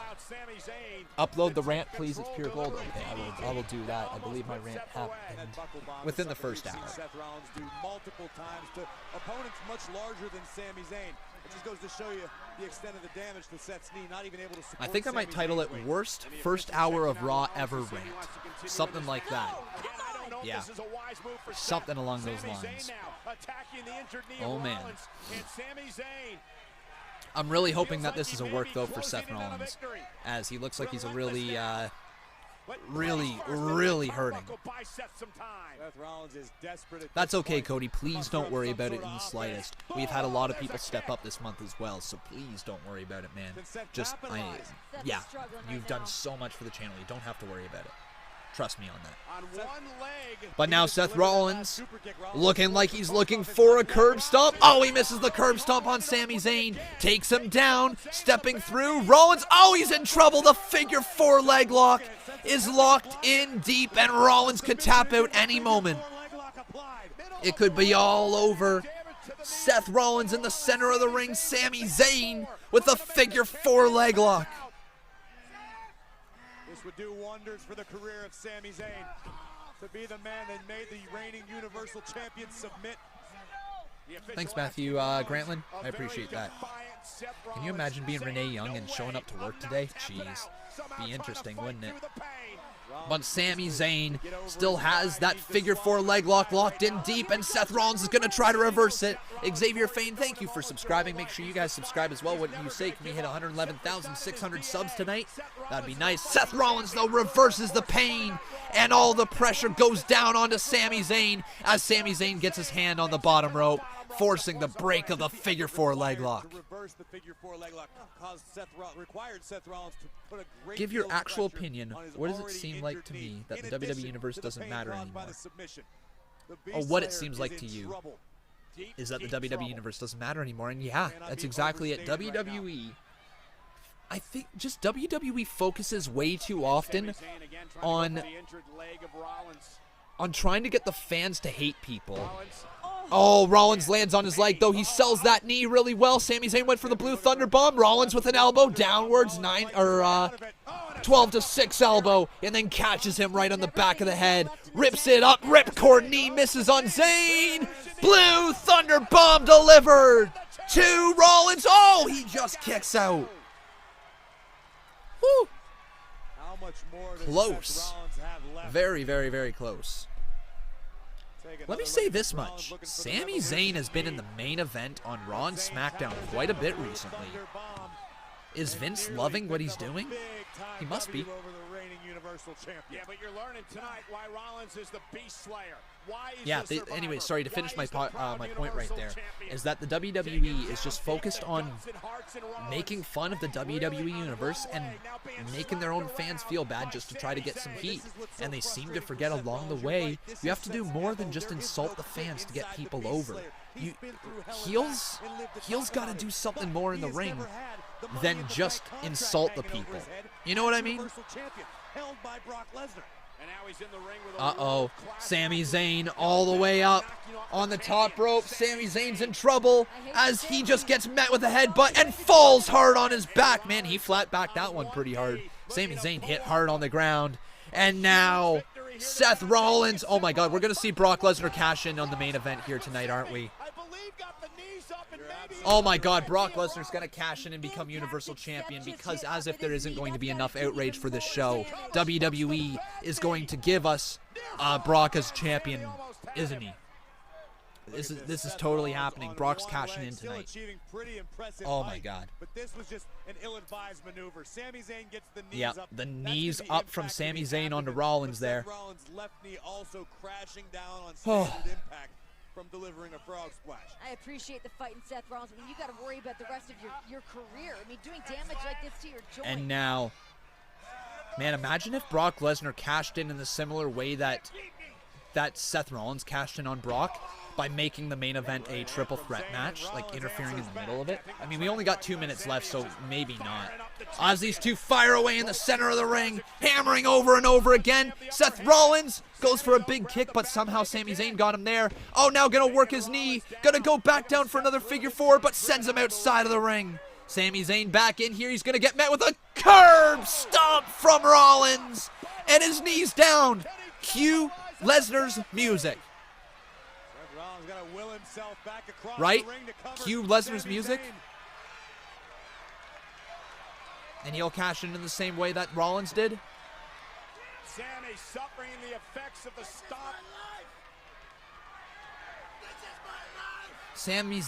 Seth saying, "This is my life." He just looked right down the ramp. Something's happening. The Universal Champion. Brock Lesnar is on Rollins' mind. Rollins curb stomp to Zayn. The second one. Here's the cover. 2. Zayn loses. Rollins wins. We are out of time, I think now. But will Brock cash in? Is Brock Lesnar cashing in? Right now, Seth Rollins is the wounded Universal Champion. He's on top. Still possesses the ability to cash in at will. So as of now, we know a week from Friday at WWE Super Showdown. 1 week from Friday, we're doing Rollins versus Corbin for the Universal Championship. I don't think we're going to get it. I don't think we're getting a cash in. Here we'll take a look back at where Seth Rollins No, Brock, I don't believe is now. I mean, they're focusing on the injury of Seth Rollins there. But the fact that it's 11 o'clock, I believe this show is over. We ain't going to be seeing no surprise cash-in right now. Most likely not. All right, Rollins stands tall in the center of the ring. There's that little logo. As Seth Rollins is still your Universal Champion at the end of Monday Night Raw. And that is the show. Wow. Wow. Wow. We just sat through 3 hours of the biggest horse turd I've ever sat through. Like, that was brutal. Yeah, guys. That I have no idea what else to say there. That was one of the worst Raws I think I've sat through in a long, long, long time. And we've sat through some pretty bad Raws. Again, the entire first hour had 0 matches. I mean, it had one. It was a jobber, Shane McMahon versus a jobber. It was not a good Raw. I did not enjoy it. But remember, you guys do have your opinions, and they are respected here on the Conman Show. So I really do want to hear from you guys what your thoughts on the show were. You can let me know right here on YouTube as I post a poll right after the show ends going live. It's right here on YouTube in the community posts. You can vote if you thought Raw was friggin' fantastic, good, just okay, bad, or absolute crap. You can also let me know over on Twitter if you thought Raw was friggin' fantastic, good, bad, or absolute crap. Those are your 4 options on Twitter because we only have 4 options in a poll. Make sure you guys follow me on Twitter at Conman167, and you follow me on Instagram at Conman167WWE. That'd be greatly appreciated. But guys, that is going to do it for me here today. Thank you so much to everybody who watched the show. Again, on your way out, make sure you leave a like on this video. Make sure you are subscribed. I'll be back tomorrow night with Tuesday Night SmackDown. It better be a better show than this, and I will be uploading my reactions to the Firefly Funhouse and my rant there from earlier on in the show. That's going to do it for us here today, though. Thank you guys so much for watching. I've been Con, and that was a terrible edition of Monday Night Raw.